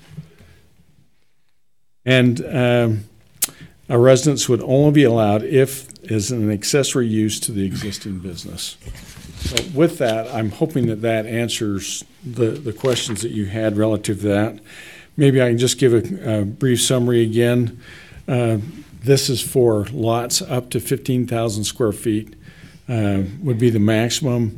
The proposal is subject to site plan review, goes to the Planning Commission. The side and rear setbacks on this would be dependent on whether or not it's a detached unit or if it's an attached unit. In other words, detached meaning separate construction from the existing business building itself. So if it is a detached unit, then the 10-foot side and rear setbacks would apply. If it's a commercial building and it's an attached, then the 0 setbacks would apply. Again, the parking requirement is for 2 parking stalls per residence. That's standard throughout all of our residential uses. No recreational vehicle parking is allowed. One thing that the Planning Commission discussed back and forth, and Commissioner Waite can chime in on this one, there was a lot of discussion as to whether or not owner occupancy should be a requirement or not. And as such, there was a division in the Planning Commission relative to that. Commissioner Mason was the one that felt most strongly about having an owner-occupant requirement similar to what we do with our accessory dwelling units. So that's an option for you if you decide you want to include something like that. That's easily done. I think that is pretty much it. The other standards, the Planning Commission just didn't feel like that adding additional standards beyond what we already have within our commercial ordinances as far as landscaping and setbacks and so forth, the building design, those are sufficient as it relates to that. Again, very similar to the general plan strategies that we talked about before, the similar ones that we would reference in this particular discussion in terms of increased housing quality and variety, looking at ordinances to make the city's goals and moving forward. So again, your considerations tonight, similar to the Planning Commission, should an existing business be allowed to have a single residence as an accessory use in a commercial zone? What standards should be applied? And is the amendment consistent with the general plan? The Planning Commission unanimously recommends the amendment be adopted. Commissioner Mason again requests that the council consider making an owner occupancy requirement, although he did vote for the ordinance as well. So that's an option for you to consider. We've given you draft ordinances, and we have a copy of the ordinance here for you if you need to take a look at that beyond what I've described. So Mayor and Council will be happy to answer questions. And again, Commissioner Waite's here to weigh in on this as well. Councilman Turner. 2 questions. Why the number of no larger than 15,000 square feet? Why didn't you go half acre or 20,000? We looked at this from the standpoint of, I did not do an exhaustive review. The Vandeveers, who own Olive Flutter, their project and their parcel is just under 15,000. So that just was a... It seemed like a reasonable number. Okay. And then my only other question is, no RV parking is allowed. Why? If it's their residence, just from the standpoint of, again, the look and feel of large RV vehicles. The Planning Commission didn't feel those were appropriate to be included as part of an open parking area. For the most part, that's where they would be. So you can ask Commissioner Wade about that. Well, my thought is, I mean, our ordinance has you have to park them on the side or behind. So I wouldn't see that being an issue from my standpoint. I'm okay with the way it is. I just would want an explanation. That was the thought process. Okay. I have to say that you've got a very good planning commission. It's one of the most gratifying parts of my job is to work with people that really care about their community. And this planning commission, you ought to feel very fortunate to have the group of people that you do. They're not only conscientious, but they have to bring to the table. So, especially now, I'm not getting a raise because I said that. Just letting you know. Yeah, right. You're not. I am not. Okay. Any other questions for Rob? I'm not here trying to stay another 30 years. I guarantee you. Commissioner Wade, is there anything you'd like to add from Planning Commission discussion? It's been a little while since we discussed this. It's not real fresh on my mind. I honestly, there was a lot of division, a lot of discussion about, owner occupancy versus not, and it's like that is just so. My feeling was, and that was me, and there was a couple others on the Planning Commission, is that is just so hard to enforce. But. Yeah, Brandon was pretty strongly in favor of having an owner occupancy requirement. As far as the RVs, again, there was a lot of discussion back and forth. It's like, really? And, Cousin Eddie comment came up and, that there was just really no need for it. This is a commercial zone, and so there was a strong feeling that the commercial zone, it is a commercial zone.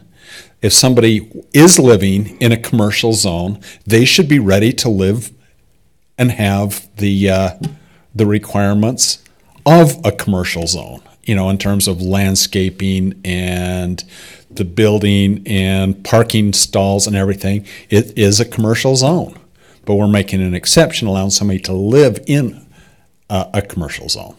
But we didn't really feel that there was any need for any additional standards, in terms of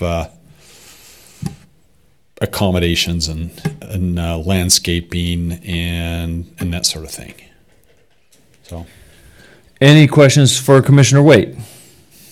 Okay, thank you. Looks like Rob has some more comments. Just one, you might want to ask the applicant how they feel about that. I'm not sure that Planning Commission actually asked them, so you might. For the recreation vehicle? No. About the owner occupancy issue. Oh. I don't think that you might want to ask them about both of those things. Anyway, the Vandeveers are here. So. Okay. Thank you. So, council members, Councilman Swanson? Well, what has eased my, talked last week about, an overly broad brush to take care of a very small problem. not a problem, wrong word, a need. And what you added in here about not added but clarified that subdividing a parcel is not possible, that put most of my fears to bed. Last week what I had going through my head last week was what's the craziest thing that could happen? And we sometimes think, on an issue that I'll bring up during council comments at the end. Under the name of art, we have somebody who just put a Volkswagen Beetle in the middle of a tree in the front yard. I think it's in Syracuse. Clearfield, that's hitting national news. So, when you think, nobody would ever do that, then you have that one person who does. And so just trying to, avoid those unintended craziness things. I'm with Commissioner Mason on wanting some kind of a tie. I don't think it has to be an owner occupied, but I'd like to see it be an employee occupied, so that it is clear that the residence is there for either an employee of the business or the owners of the business. It's not there as an adjunct to, I'm going to store a little bit of the bird feed and I'm going to rent it out as supplemental income. So I would say I'm okay not going owner occupied, but I'd like to see it be employee occupied. That way, if you had somebody that they wanted an on-site employee for whatever reason and all the other parameters, that's great. But we know it's not being rented out just for additional rental income. I'd be comfortable with that. Other than that, I think it's great. Okay. Let me really quick summarize what is in the current version, because Councilman Swanson has suggested something new as we go through council. You have a version in your packet that's got the red lettering. It looks like it's all up here one color, but this is a pretty simple ordinance. There's only a couple things in there. One, homes are allowed on commercial business lots that are no larger than 15,000 square feet. That's number one. And there's 4 conditions then. A site plan review is required, which will catch the landscaping, the setbacks, and make sure everything meets the ordinance.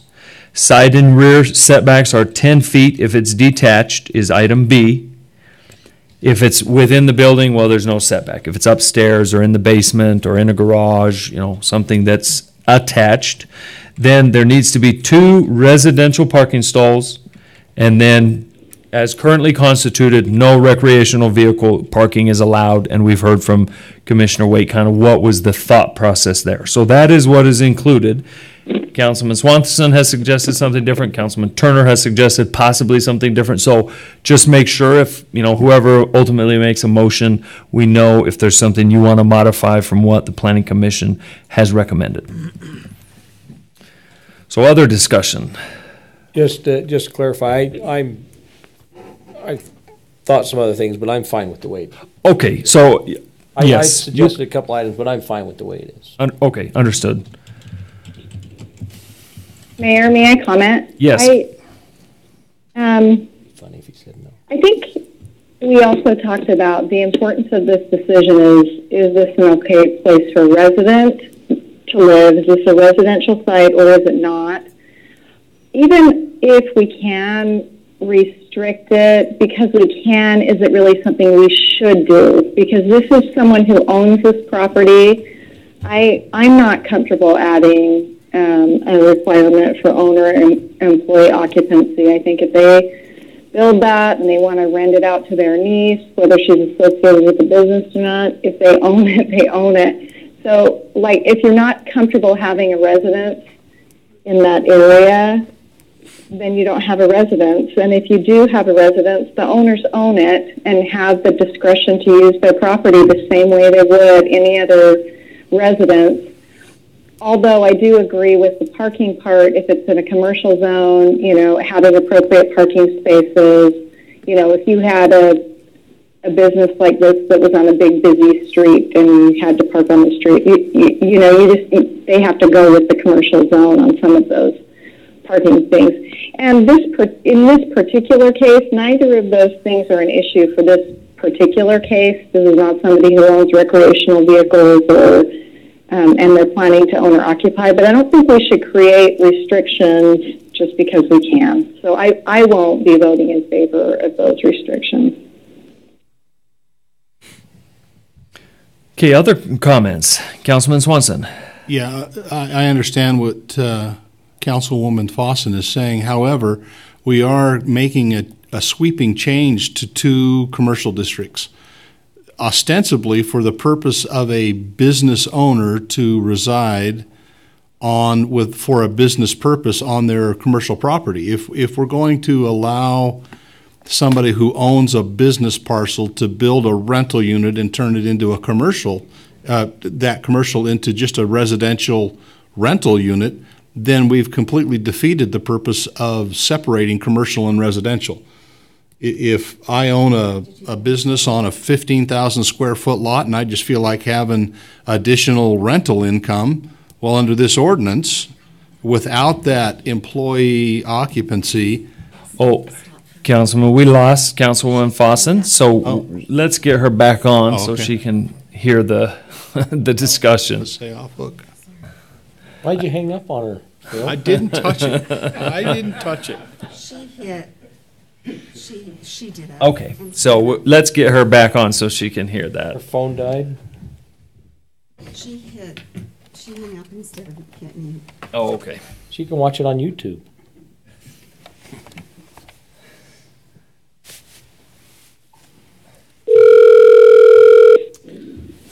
Hello. You're back. Okay. Oh, I apologize. I tried to hit mute and then I hung up on you. So we held up the discussion, Councilwoman, so you would hear everything that was I said. apologize. Didn't like what I was saying, and boy, it just dumped me on my ear.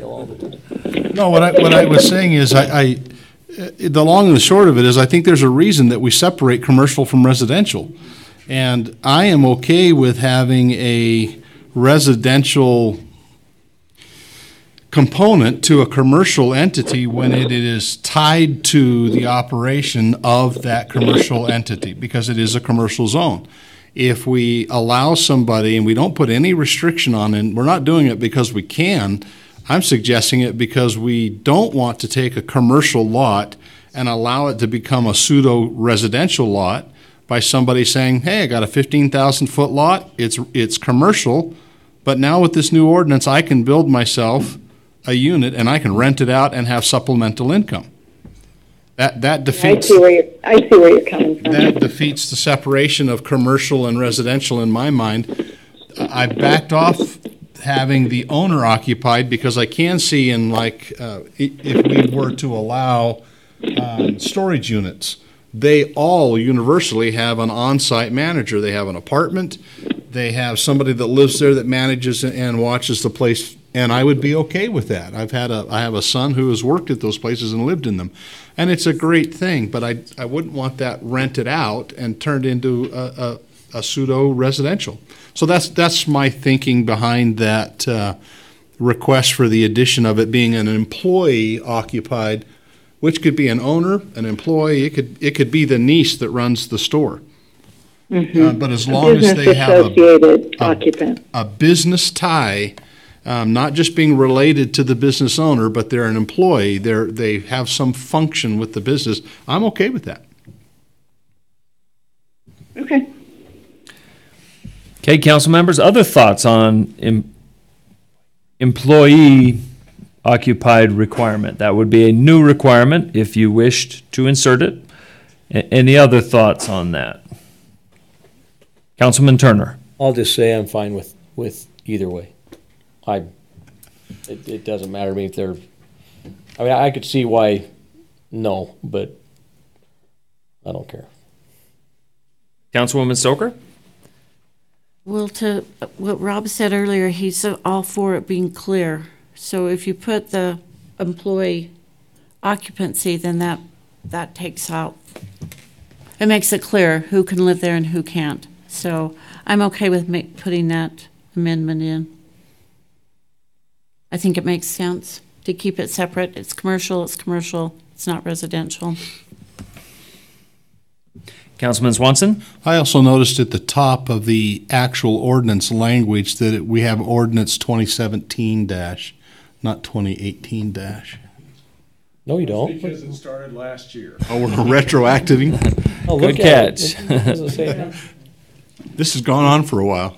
Well, hey, I've got one from 2014 you're going to see soon, but Annette has her own system and I have our own system, so it doesn't make any difference. It will be 2018 because the ordinance takes effect when you, council members, if you do pass this, when you pass it. And I think I have the right date at the bottom, don't I, Annette? Annette, would this be ordinance 2018-2? Yes. Yes. And I added, you can see the highlighted language I added. I can see yellow with black stuff in it. Yes, January. Maybe zoom that in. Does that help? Let me, Kind of. I could sleep. And John, can you Thank you. read that for Councilwoman Fossen? it says the occupant of the single-family dwelling is required to be an employee or owner of the commercial business. I'm okay with that. So if you wish council to add that in, that is some language, I think, that would meet what you're saying, Councilman Swanson.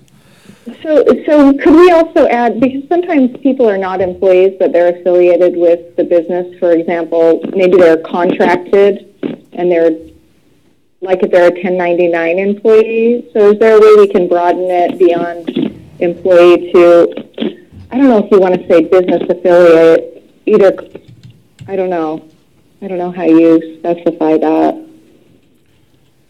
I don't But want people to get. I don't want to get too broad because, again, we have a Volkswagen in a tree. Okay.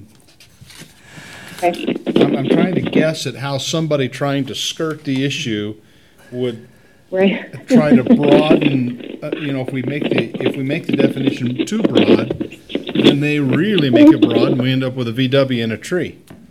That's gonna Right, take and over somebody could Canada. hire someone to be their employee for an hour a week and justify allowing them to rent the space and legally meet the requirements of the ordinance Right, too. Or an hour a year. an hour a year. Yeah. Right, so I mean, is it, are you really going to monitor this? I am. You personally are. I'm just Well- saying, is it just, Commissioner Waite mentioned that, Councilwoman, that was one of the reasons the majority of the Planning Commission didn't put it in because or difficulty in monitoring. It likely, to be honest, from the executive side, I think we would only monitor it if we thought there was a problem. We would not, I would expect, consciously be out to verify. This would be more of if there's a problem that arose that what Councilman Swanson has described was occurring, we would use this to terminate that. I see it kind of as an honor system, similar to dog tags. We have a lot of dogs out there without tags, and the only time we do anything about it is when something happens with that dog and it's either detained or something and it's not tagged. But the rule is still there, the ordinance is still there that dogs need to be licensed, and most people, because the ordinance is there, follow the rule. And I think if we did that, is there somebody that might rent them, 1 hour a year, you're my employee and I'm gonna rent you the space? We might have somebody do that, and we can't, I don't think we can cover everything, but I think if we put that language in, we'll eliminate most of it.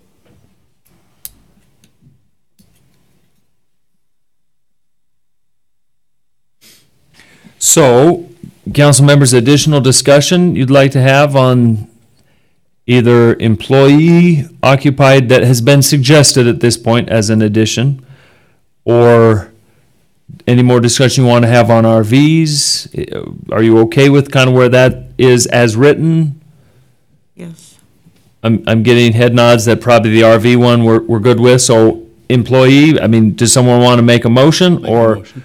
Okay, Councilman Swanson? I'd move that we approve ordinance 2018-2 as written with the addition of E, the occupant of the single-family dwelling is required to be an employee or owner of the commercial business.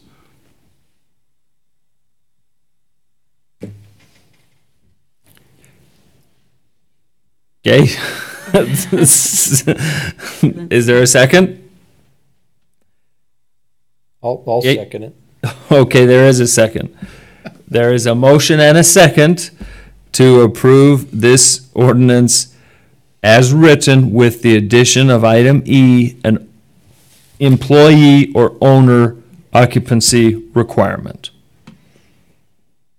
Is there further discussion?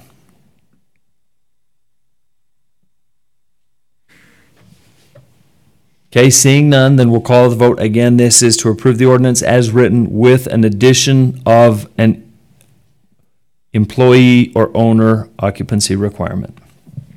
Councilman Severing, we'll start the voting with you. Yes. Councilman Turner? Yes.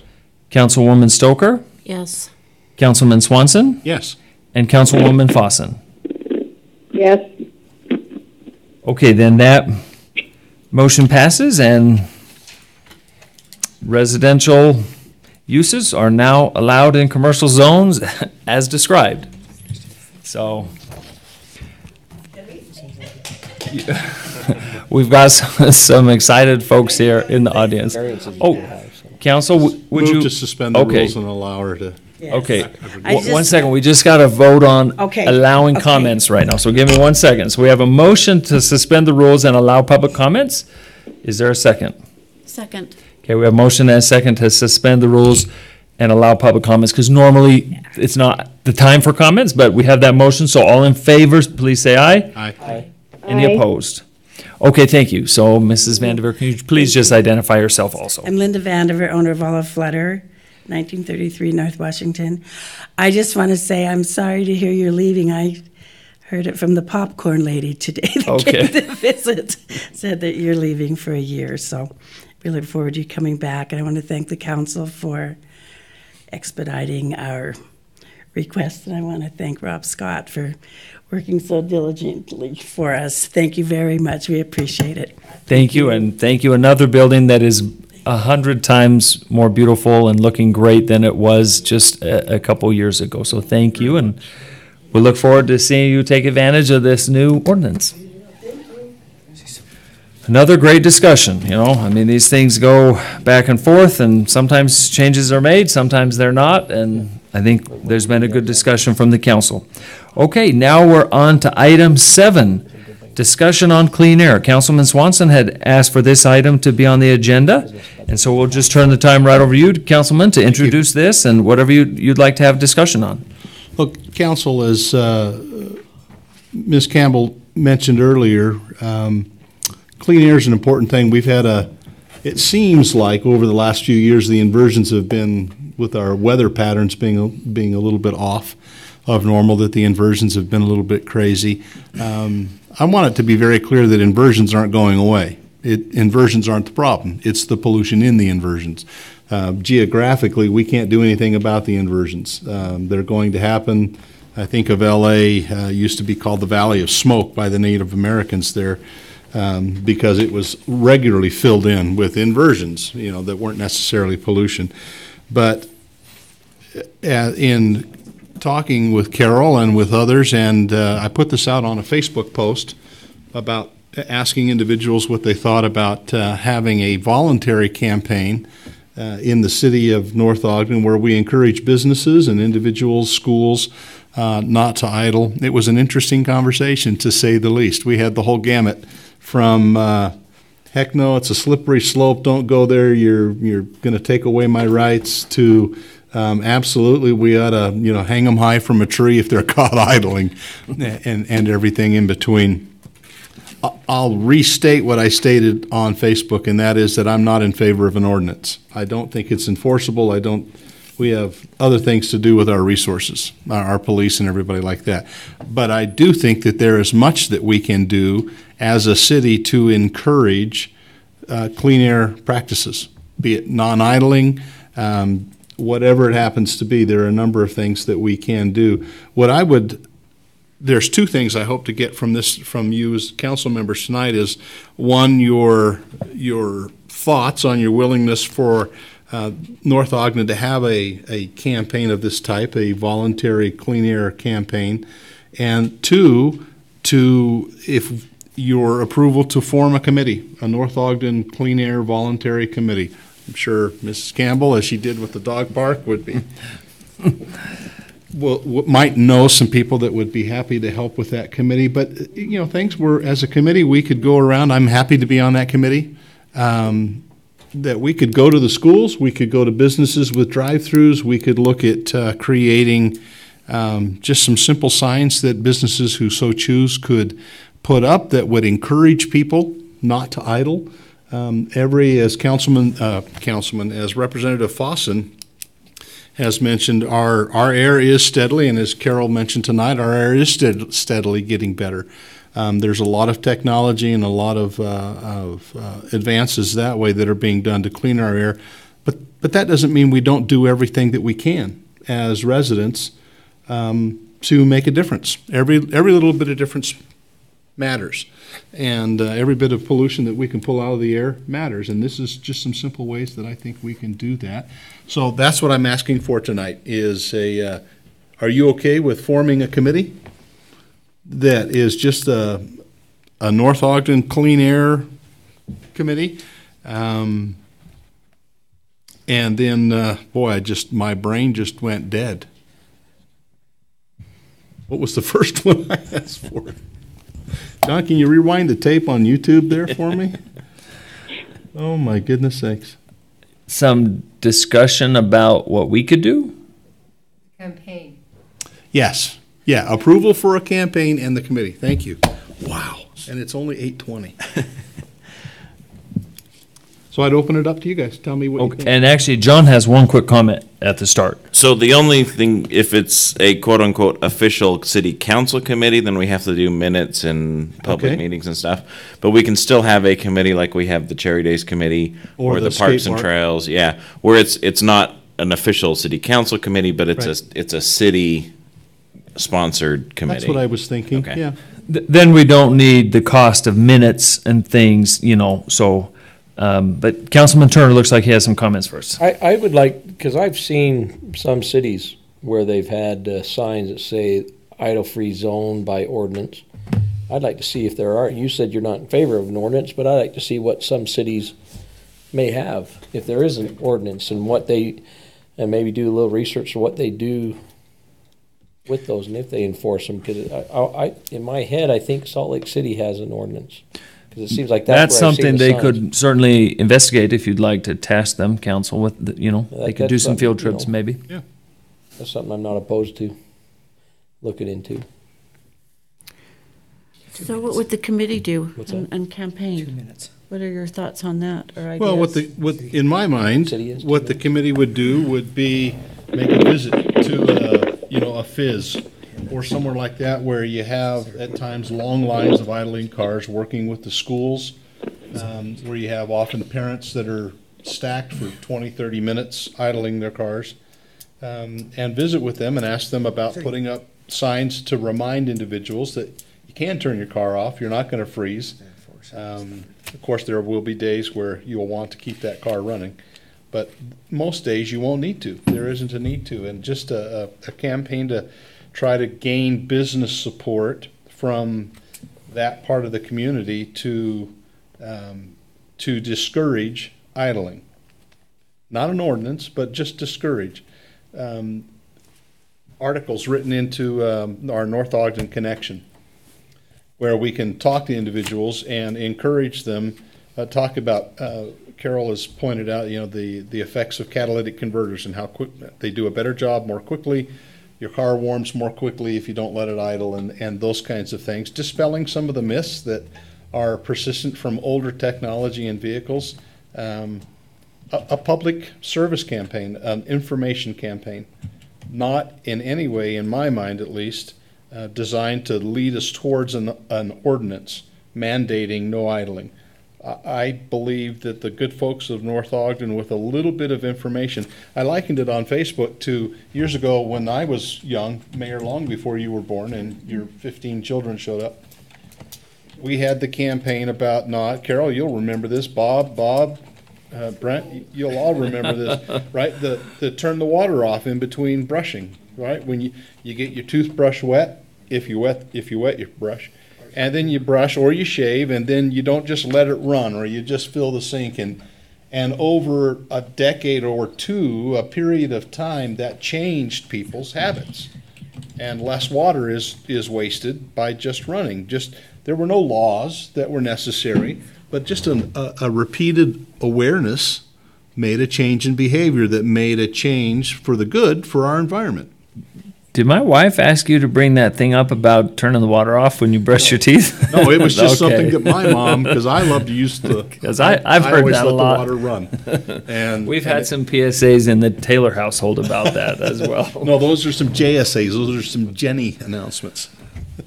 But so that's my thought with this. Yeah, I was just going to say, I looked it up. In Salt Lake City, the ordinance prohibits unnecessary idling for over 2 minutes. Within the city limits, Park City, you can't allow your vehicle to idle for over 1 minute. But it also says here, vehicle idling over 1 minute is prohibited within Park City limits and is against Utah state statute. So there may be something actually. I was not aware of there being a state statute. John?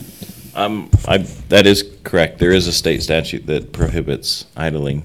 Carol, you're welcome. The trouble is they usually say when not necessary, and so then that gets open for interpretation. So if I'm at a fast food line, is it necessary? Is it not? That type of thing. It's usually targeted at trucks and cars that are just on the side of the road. I would suggest not going to the fast food drive-through then. Walk out. Maybe you'll lose some of that weight going to them. Going too far, Carl. Well, yeah, the ordinance is already there, so all the more reason. Well, if the ordinance is there, we don't need another one, and we can support Phil's idea of a community-based council and allow some people from the community to participate and come up with great ideas. I love it. Good idea. Well, and I think on the state level, now that we know that there is a state ordinance, it was probably, I'm just guessing, interpreting here, it was probably one of those feel-good ordinances. We're going to do it because there's public clamor, it'll make some people happy, and they'll get off our backs. Okay, there's an ordinance against idling, as often, some legislators are wont to do. Is it enforced? Is it monitored? Probably not. It'd be too costly can you imagine trying to enforce that ordinance on a statewide level? But the public campaign, that's what I'd love to do. Thank you for your support, Sarah. And I think that I serve on the Weber Morgan Health Board for the county, Board of Health, and there's a lot of things the Board of Health does with education that I would recommend if you want to establish this committee, council members, that we reach out to groups like the Health Board, the Clean Air Utah Campaign, and things to get some resources, and who knows, maybe they could even help provide a little funding for some kind of a campaign that we could do here. I'll reach out to Ken Johnson on the Board of Health. Yeah. So one comment, just so council, you are aware that when you approve the heaters, the new heaters in the shop over at Public Works, you've reduced the truck idling time that's required for those trucks by about 20 minutes. So instead of idling for 30 minutes, they only have to idle for 10 to get their air brakes up and running and the compression that they need to safely drive. So there's some things that we've done. The comment on police vehicles earlier by Ms. Campbell, apparently the vehicles have to stay running because if they don't, the computers will shut down because they'll drain the battery too fast. And it takes like 15 or 20 minutes to get those computers back on. And so then they can't do any police work if they're waiting for their computers to boot back up. So I've seen it before, and I didn't realize until we came here and Chief Warren educated me that, hey, this is why we have to leave those cars running when they're on duty. So, other discussion or ideas on this proposed Clean Air Coalition or committee, whatever exact name it takes on? I think it's a great idea. I think we could create some really fun. I think it's a great campaign idea. Obviously, the enforcement of it is going to be incredibly difficult. Well, there wouldn't be anything to enforce. And there wouldn't be anything that would necessarily be enforced, but I think we could be, creative in a video or something like that we could put on the North Ogden website, our Facebook pages, and just encourage it. Because that's really all we can do is just encourage it. Get some high school If you care. kids. Good Eagle project. Councilwoman Stoker? I think And then Councilwoman Fossen. I think it's a great idea too, but I just have a comment. It's an interesting how human nature is. It doesn't matter what you do or what we do, they're going to do what they're going to do.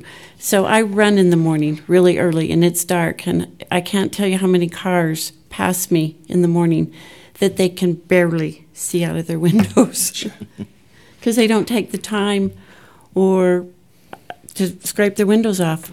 And they turn on the defroster and hope it's going to do the job. Now that needs a law. There is a law there. I just find it interesting. Or even But clean I am out their car supportive of snow. of education. I think that's a great idea. Councilwoman Fossen?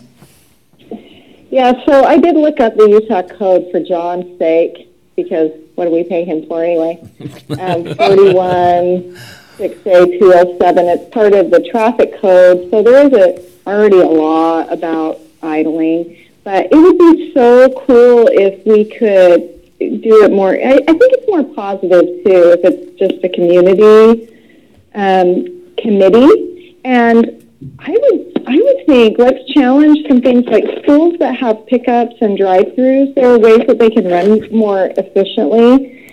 Like if you compare a drive-through that changes to 2 lanes so that cars go through more quickly, they decrease emissions because people aren't sitting in lines so long. But they would need to, that would be a voluntary thing, and they come up with a plan and find a way to do it or to improve the way they pick up kids from school. So I think it's a great idea. I don't think we need an additional ordinance or additional monitoring, but I think encouraging people and educating people that their car will run if they just start it and go, they actually do better. That's all I have. I talked to one resident who actually suggested having, sometimes you'll see in a church meeting where you'll have kids sit up at the front with like a be reverent sign or something like that, encouraging people to come into the meeting and be reverent. That kids at the pull-in lines at the schools, some of their top students holding a sign, please don't idle, something along just little fun things like that to get the kids involved. That could, you won't get all parents. There'll be some that are going to do what they're going to do, but there will be others. And then you're going to fixate those kids as they're standing there with their sign because the cars are idling. Well, that's good. I have to say that my behavior has changed since I had this conversation with Carol.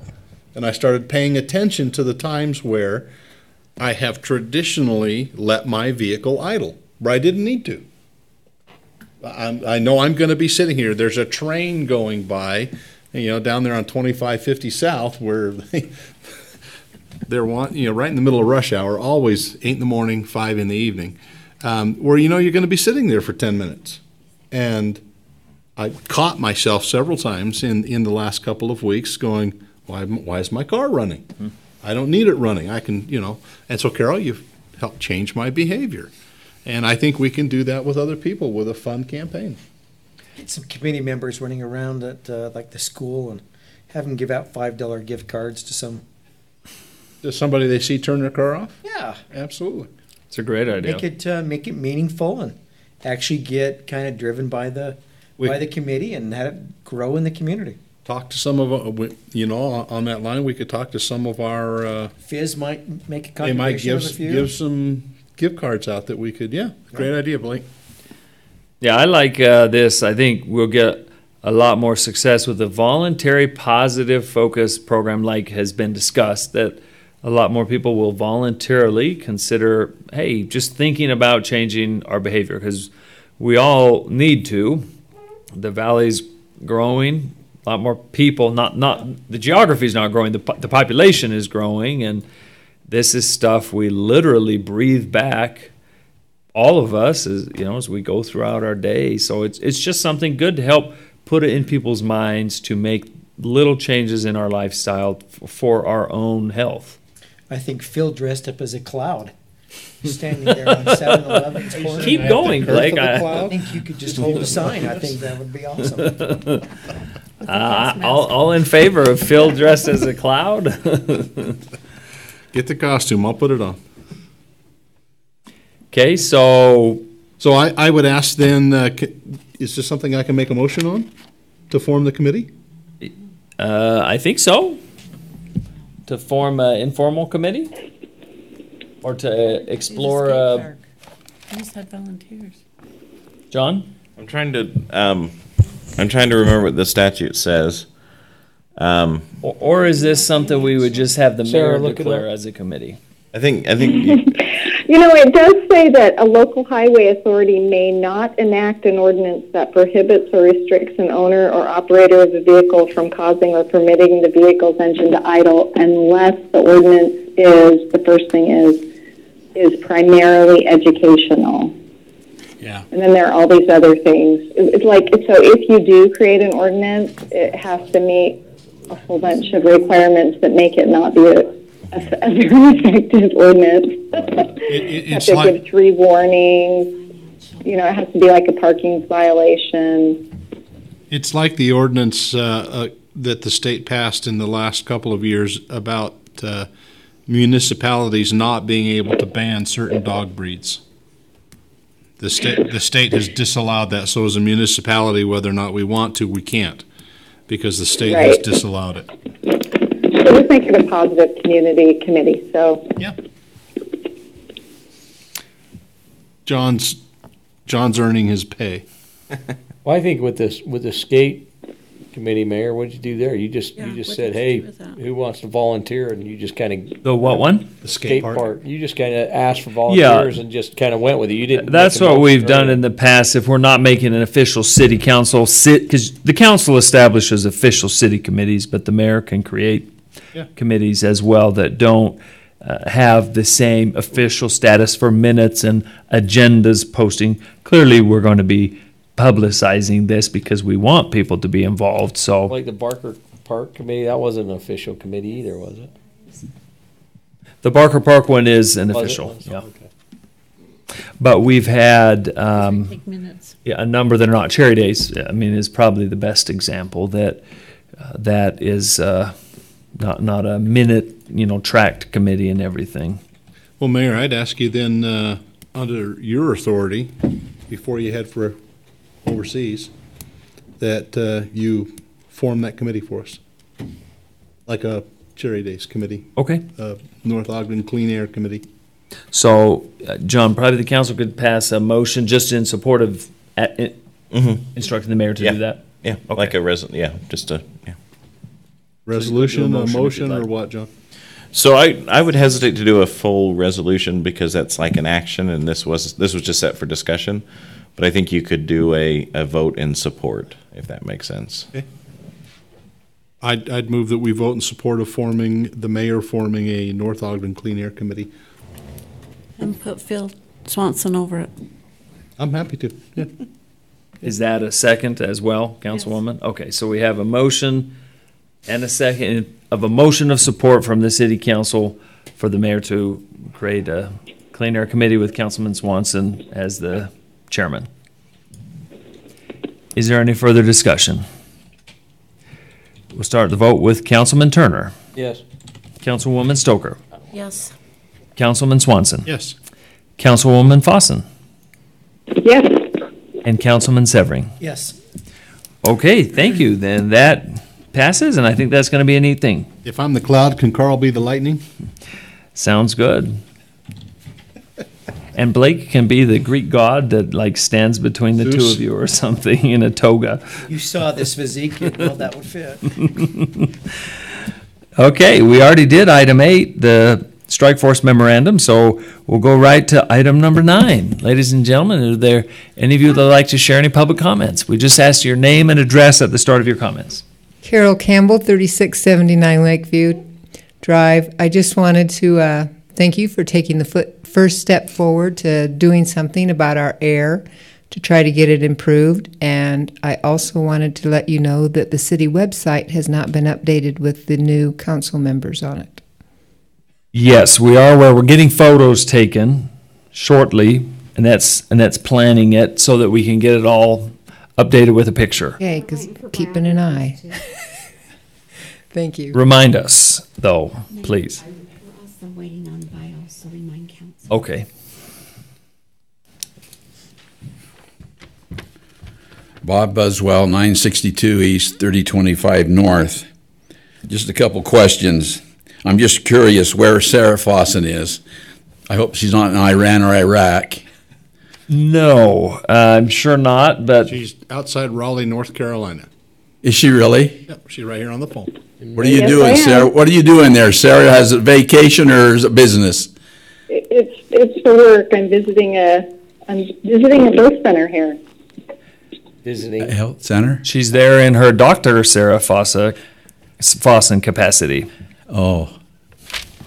Okay, and Mayor, I understand you're going to be leaving this and you're going to Afghanistan? Yes. And who's going to take your office while you're gone? Come Thursday night at 8 p.m. And that will be decided this Thursday night in a special meeting in a couple days. Thursday night at 8 p.m. where? Right here. Same place, same bat channel. same everyone. The Is it going to be a vote applications or will be taken till tomorrow at 5 p.m. And then the council members will consider those Thursday at 8 p.m. in a special meeting. And just the And it's a council will public vote? meeting. Just the council will vote? Yes. The 5 council members will all cast a vote at that meeting. So when you come back, you won't be mayor? I will be. It's a temporary mayor for Oh. 1 year. So you're not rid of me that easy, Bob. So when do you leave? Soon. I'll be here next Tuesday, and then that'll be my last council meeting. Okay. So Thursday, 8 o'clock That's here. why someone will be appointed Thursday at 8 o'clock. Okay. Because there's not much more time that I'll be here. Thank you. Okay, thank you, Bob. Lake went and sleep. Bob Campbell, 3679 Lakeview. I just wanted to add a few more comments on Carol's and Phil's. As far as an ordinance, I don't think you really need an ordinance because there's ordinances against building fires during air pollution times. And when we're out running in the mornings, we can always tell when people have got to fireplaces going. So enforcing ordinance, I think, would be a waste of time. And another thing that really gripes me, and I'm sure Councilwoman Stoker sees the same thing, run down early in the morning, you see all these cars in the driveway, engines running, warming up so that people can drive into the work. But unfortunately, sometimes they go out there and all of a sudden they say, oh, my car's not here, it was here 2 minutes ago. And I wonder how many people, I'm sure none of them lock their cars, they're sitting there with the car idling in the driveway with the key in the ignition. It don't take very long for somebody to jump in that car and take off with it. And one other thing is, while I was running, it was about a week and a half ago, I was in a crosswalk and somebody decided to occupy the crosswalk in the vehicle. I just wanted to comment on the response for the police department. It was excellent. Within probably 2 or 3 minutes, I had 4 police cars there. So I was going to pass on to Chief Call, but he left early. So Thank you, Mr. Campbell. We'll Thank pass you. that on. Okay, let's go then let's start our staff members. Annette, I know you probably have a couple things to remind us about. I do. Local Officials Day is January 24th. We will be leaving here at 6 a.m. in the morning. I need some council members to go down to that. So can you let me know no later than tomorrow morning? You can put me on. We need drivers for the youth council. And this, for our new council members, is a great opportunity. It is a day at the legislature for all the mayors and council members in the state to show up. Our legislators usually give tours of the Capitol. Representative Fossen has been awesome about that. He's done it every year to tour our youth around the Capitol. It's a great chance to meet our legislators. Senator Christensen usually comes as well. And then there's a nice lunch with the legislators once again, and Representative Fossen and Senator Christensen both always come and eat lunch with us. So I would strongly, encourage you to go if you can make your work schedule accommodate. Councilwoman? I can probably go, but I just need to, let me just look at my schedule and that. So I will give you a 3/4 of the way maybe, and I will commit to you before in the morning, okay? All right. Annette, you can put me down, but I'm not driving. Okay. It snows always for some reason too on local official today. Always, it seems like. There's a storm about every time. Good, we need it. Anyone else? So we have Councilwoman Stoker, Councilman Swanson for sure. Councilwoman Fossen is likely, and she'll let you know. Okay, anything else, Annette?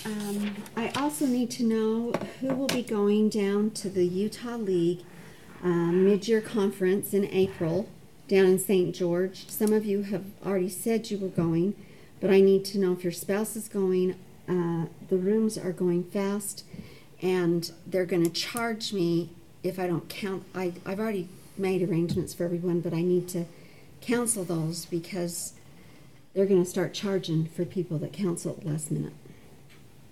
So also, especially for the benefit of our new members, the Utah League of Cities and Towns, which is the advocacy and educational organization of cities and towns in Utah, hosts 2 conferences a year. One in September is called the annual conference in Salt Lake, and one in April is the mid-year conference in St. George. These are great opportunities to get fantastic workshops and classes that are put on a huge variety of topics. There's probably 100 workshops throughout the conference, and you kind of pick and choose which ones to go to.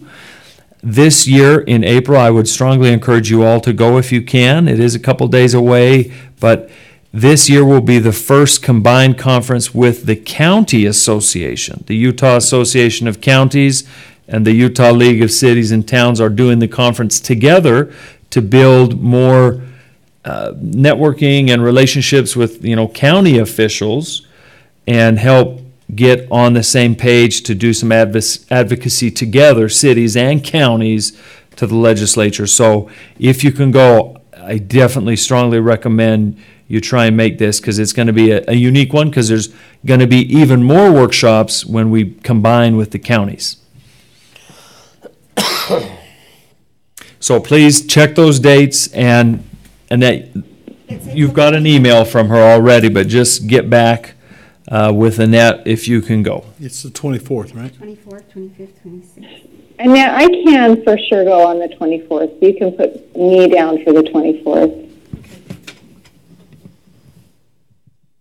Okay, anything else, Annette? That's it. Okay, John. About 2 years ago, we discussed snow plowing of parking lots. That's probably going to be coming up again soon. We've received some more complaints about that issue. There might be some state codes that trump our city code, so that's just something to be aware of if it comes up, if you're approached by anyone. What about parking lots? Just complaints about parking lots being plowed too late in the evening or too early in the morning and waking up neighbors. Oh, right, that discussion. Okay. Yeah, and I think it's a safety feature that's on those trucks. It's the beepers, I think, that cause more of the problem than the actual plowing. Right under the blade. Yeah, but because the beepers wake you up and then the plowing keeps you up, and so, anyways, it's likely coming back. Although there might be a state ordinance that trumps us that says it's technically not allowed. So just what's not allowed? Plowing at night because it disturbs the peace. Well, so then garbage trucks better not come collect garbage because they got beepers on it for ridiculous reasons. So there's going to be some discussion coming back because it's coming up again with neighbors. Reminds me of the Lord of the Rings scene when he's been labeled a disturber of the peace. So, in the Hobbit town. Yep. Haven't seen it. What? shocked. The other one is there's a meeting on the 15th of February for the STIP transportation planning. There was a letter sent out to all the mayor and all the council members. It's the kind of high-reaching planning for everything. I believe it's planned everything north of Salt Lake. So you're going to be talking Davis, the Western Corridor, things like that, and we would encourage as many of you to go as you can. Where is that being held at? It is being held here in Ogden. So right at the UDOT office here. Did you say we got information on that? There's a letter that came in the mail today. So we'll send it out. We'll fax or I'll scan it and send it out to everybody. But we want to make sure we have some folks go because it's vital. And I'll mention, this is something I always go to these, 100% of them for the city. Obviously, I won't be here. The temporary mayor will come in and may be able to go, but also will be brand new to the road network and these kind of long-term plans. So I would strongly encourage at least one of the council members, especially preferably one, as many as possible, but certainly at least one of the council members who knows about the road plan and the roads that are important in the city, please go. And I think it's also really important. UDOT has been a great partner with us over several things, the lights, and so it's good for us to support the things they're doing as well. So, and that's everything I've got. Okay, thank you, John. Let's start tonight with Councilwoman Stoker here. We'll start at this end and go down for council comments. I just want to say thanks to the Public Works guys. When we got that little bit of skiff on Saturday, the snow, how it made the 2600 difficult to go up in Mountain Road, and they did. I kind of sent a text to the mayor saying that there was good potential for a problem, and they got out and took care of it. And when I got up Sunday morning, I was really glad they did, because there was a car that had come around that corner and ended up in a snowbank, stopped them from going into my yard. So we do really appreciate Public Works for all the work they do in keeping our streets safe during the winter. And thanks, Mayor, for everything. You will be missed. Let's save crying till next Tuesday. Councilman Swanson. First and foremost, just hats off to the Planning Commission. They are amazing. They're an amazing group, and they do great work. And as Rob stated earlier very correctly, that we are fortunate to have such a good Planning Commission that really strives to do what is best for North Ogden without any political agenda behind it. It's really wonderful. And then the other is, I'm just going to be interested to see what the court progress is of the Clearfield yard art, because that could have an effect on some of the yard art we have in North Ogden. But I mean, if as the courts have kind of intimated in the past that it's expression and therefore First Amendment rights, then I guess that VW will be staying up in the tree. If not, then we might have some teeth to go after some of the yard art in North Ogden. That is an amazing amount of work to get that up there. Forklift, they actually showed a picture of them with a forklift. They just lifted it up and set it right in there. I saw this article this morning as well, and I thought, this is going to come up, which it appropriately should, and I think it'll be interesting to see how it shakes out. Although the individual associated here said if the council tells her no, she's going to take it down, which I thought was a nice approach from a resident of that community. So, but you're right, and there's actually a petition that's been started. Lots of different organizations, national attention. It might stay up because there's people who want to fight a battle and will pay her legal fees. Quickly. Yeah. But other than that, just great to Councilwoman Fawson and Councilman Severing. Welcome. It's great to have you here. And the rest of the council members and mayor and staff, you're all wonderful to work with. It is. We have an amazing group. I still go on YouTube on occasion and watch some of the city council meetings from around the country, and we have it really good here. We have it really good. Thank you, Councilwoman Fossen. Well, I have to say I've enjoyed watching you all on YouTube tonight, and there is a little delay, but it's pretty fun to watch. So thanks for putting up with all my comments and letting me participate. I agree with Councilman Swanson. Hi. With having all that great input from the Planning Commission, and I think the more voices you have, you always come up with better solutions. So I love the ideas we come up that allow for community solutions. So good work. We'll be thinking about you this week, Mayor, as we're getting ready, and your family, and praying for you as you're preparing for your deployment. I know that meant a lot to me when my husband was deployed. So we're behind you, and we'll try to not burn the house down while you're gone. Thank you, Councilwoman. Councilman Severing. I was just going to say thank you for the opportunity to be here. I'm excited to be part of the council. Loved being part of the Planning Commission. I would just ask the council to be patient with me as I learn process and grow in this particular responsibility. And I wonder if that lady in Clearfield, I wonder if she filled out a land use permit. I guess she probably didn't, did she? Probably not. Councilman Turner. Blake, you don't have to wear a tie every time. Just wondering if we've got any feet on what Mr. Jordan Wayman was going to work on getting a deer count group together and stuff, because I haven't seen or heard anything on it. So I asked him to provide us with a couple dates so that we could start getting volunteers together, as well as the routes. I know that also the chief of police has been in contact with the DNR and some of the local, the folks who have helicopters, to see if they can do a flyover, pick up the animals with the infrared. And the DNR guy responded back that that's not something they do, but typically what they do is you count the concentrated areas, and then a rule of thumb is that's 20% of the animals in the city.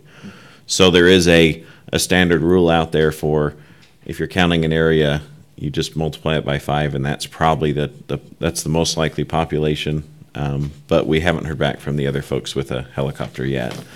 But right now the plan is to do at least one count this month, at least one count next month, and then do this at least 2 in the summer as well. We'd like to do more. We're kind of hoping that we get volunteers to help us count, because it'll be, we'll need a good group of people to go out and count.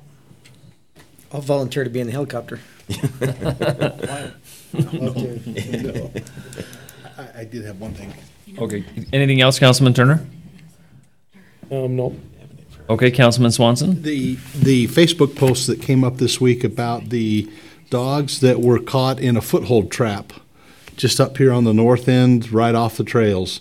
John, will you look into, I know you can, will you look into the ordinances within our city and what we may be preempted by on the state and the DNR? I have a voice message from the individual whose dogs were caught. I want to actually go up and see where it was, whether or not it's within city limits, whether or not there's restrictions that we can put on having, he described them as cougar traps. They're there for the cats. And just find out whether or not, what are the limits of where those can be placed? I mean, can somebody, a trapper, put a trap like that along a trail anywhere in the city? I can add a little bit to that, Phil. Yeah. Because my uncle and I used to trap. We used to trap. Okay. And if it's a cougar trap, it should have, the person who has them, there should be a little tag that's attached to them. I didn't know if you knew that, but that would actually be able to identify whose traps they are. I think this individual, I'm going to check with him, he's got photos of the traps after he released his dogs. So did he leave the traps there? Yes. Because you can get that little number. Yeah, I just wanted to know I mean, good heavens, can you be placing traps within city limits along those trails up there? And if so, I won't be walking my dogs up there if that's the case. I think you can if you have landowner permission. Granted, that's not a legal answer, but that's my understanding from the hunting community. So our code says you can't trap wild animals unless they're a nuisance animal. So if it's a cougar trap, I don't know that we've received a lot of complaints about cougars being a nuisance yet. Not that they aren't there. Right. Because I know last year one was shot on the other side of the canal in the county. But that's the one thing that we have related to traps in our code. Well, if you could find out for us what we have, the state what we does, can do, what the state does, what our limitations are. And also probably if our ordinance overrides any hunting law. Okay. Because all of that plays in. That would be good to know. Okay. You know, what's the interface? So we have that trap ordinance, but if DWR and state code says it's lawful on private property, you know, can it be done or not? Okay. You go, I'll let go with you. Yeah. Okay, so John will get us all a report back on that then. Okay, I'll be sending you a couple updates tonight and tomorrow, so please just watch on your email and respond back on those. Then the other thing I'll just say, I was glad to hear tonight on some complicated, zoning topics, such great discussion, our new council members jumping in. I, as you all know, sit on a board that suffers from a paralysis of consensus and rubber stamping, and there's a big difference between a rubber stamp and a board or a council that really debates it and then may actually agree at the end on some variation, but they've gone through a process of discussion and opposing views and different comments that polish that stone as it's tumbling down the hill instead of just, well, whatever came from staff or we're just going to rubber stamp. So I'm glad to see that. I would just encourage you never to lose that as a council and have those different viewpoints, get them out there, discuss, improve, make it better until you get at something that will get 3 votes or more, and is ready to pass. That's all I've got. We would like to ask council members for a brief closed session to discuss threatened or pending litigation. We need to give you some updates on an item of pending litigation. So if you'd consider that, we'd like to hold a closed meeting for that purpose. Or a closed meeting to discuss pending or threatened litigation. Second. Okay, we have a motion and a second to enter into a closed session for threatened or pending litigation. Is there any further discussion? We'll start the vote with Councilwoman Stoker. Yes. Councilman Swanson. Yes. Councilwoman Fossen.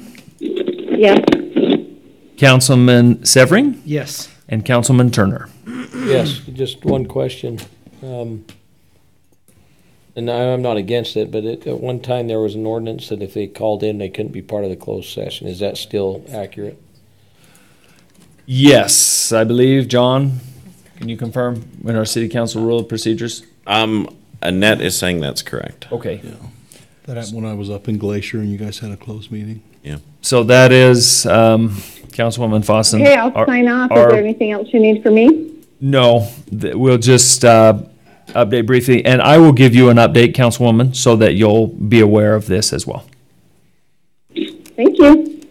Okay, so then Travel safe. we will adjourn briefly to enter into the closed meeting and continue from there.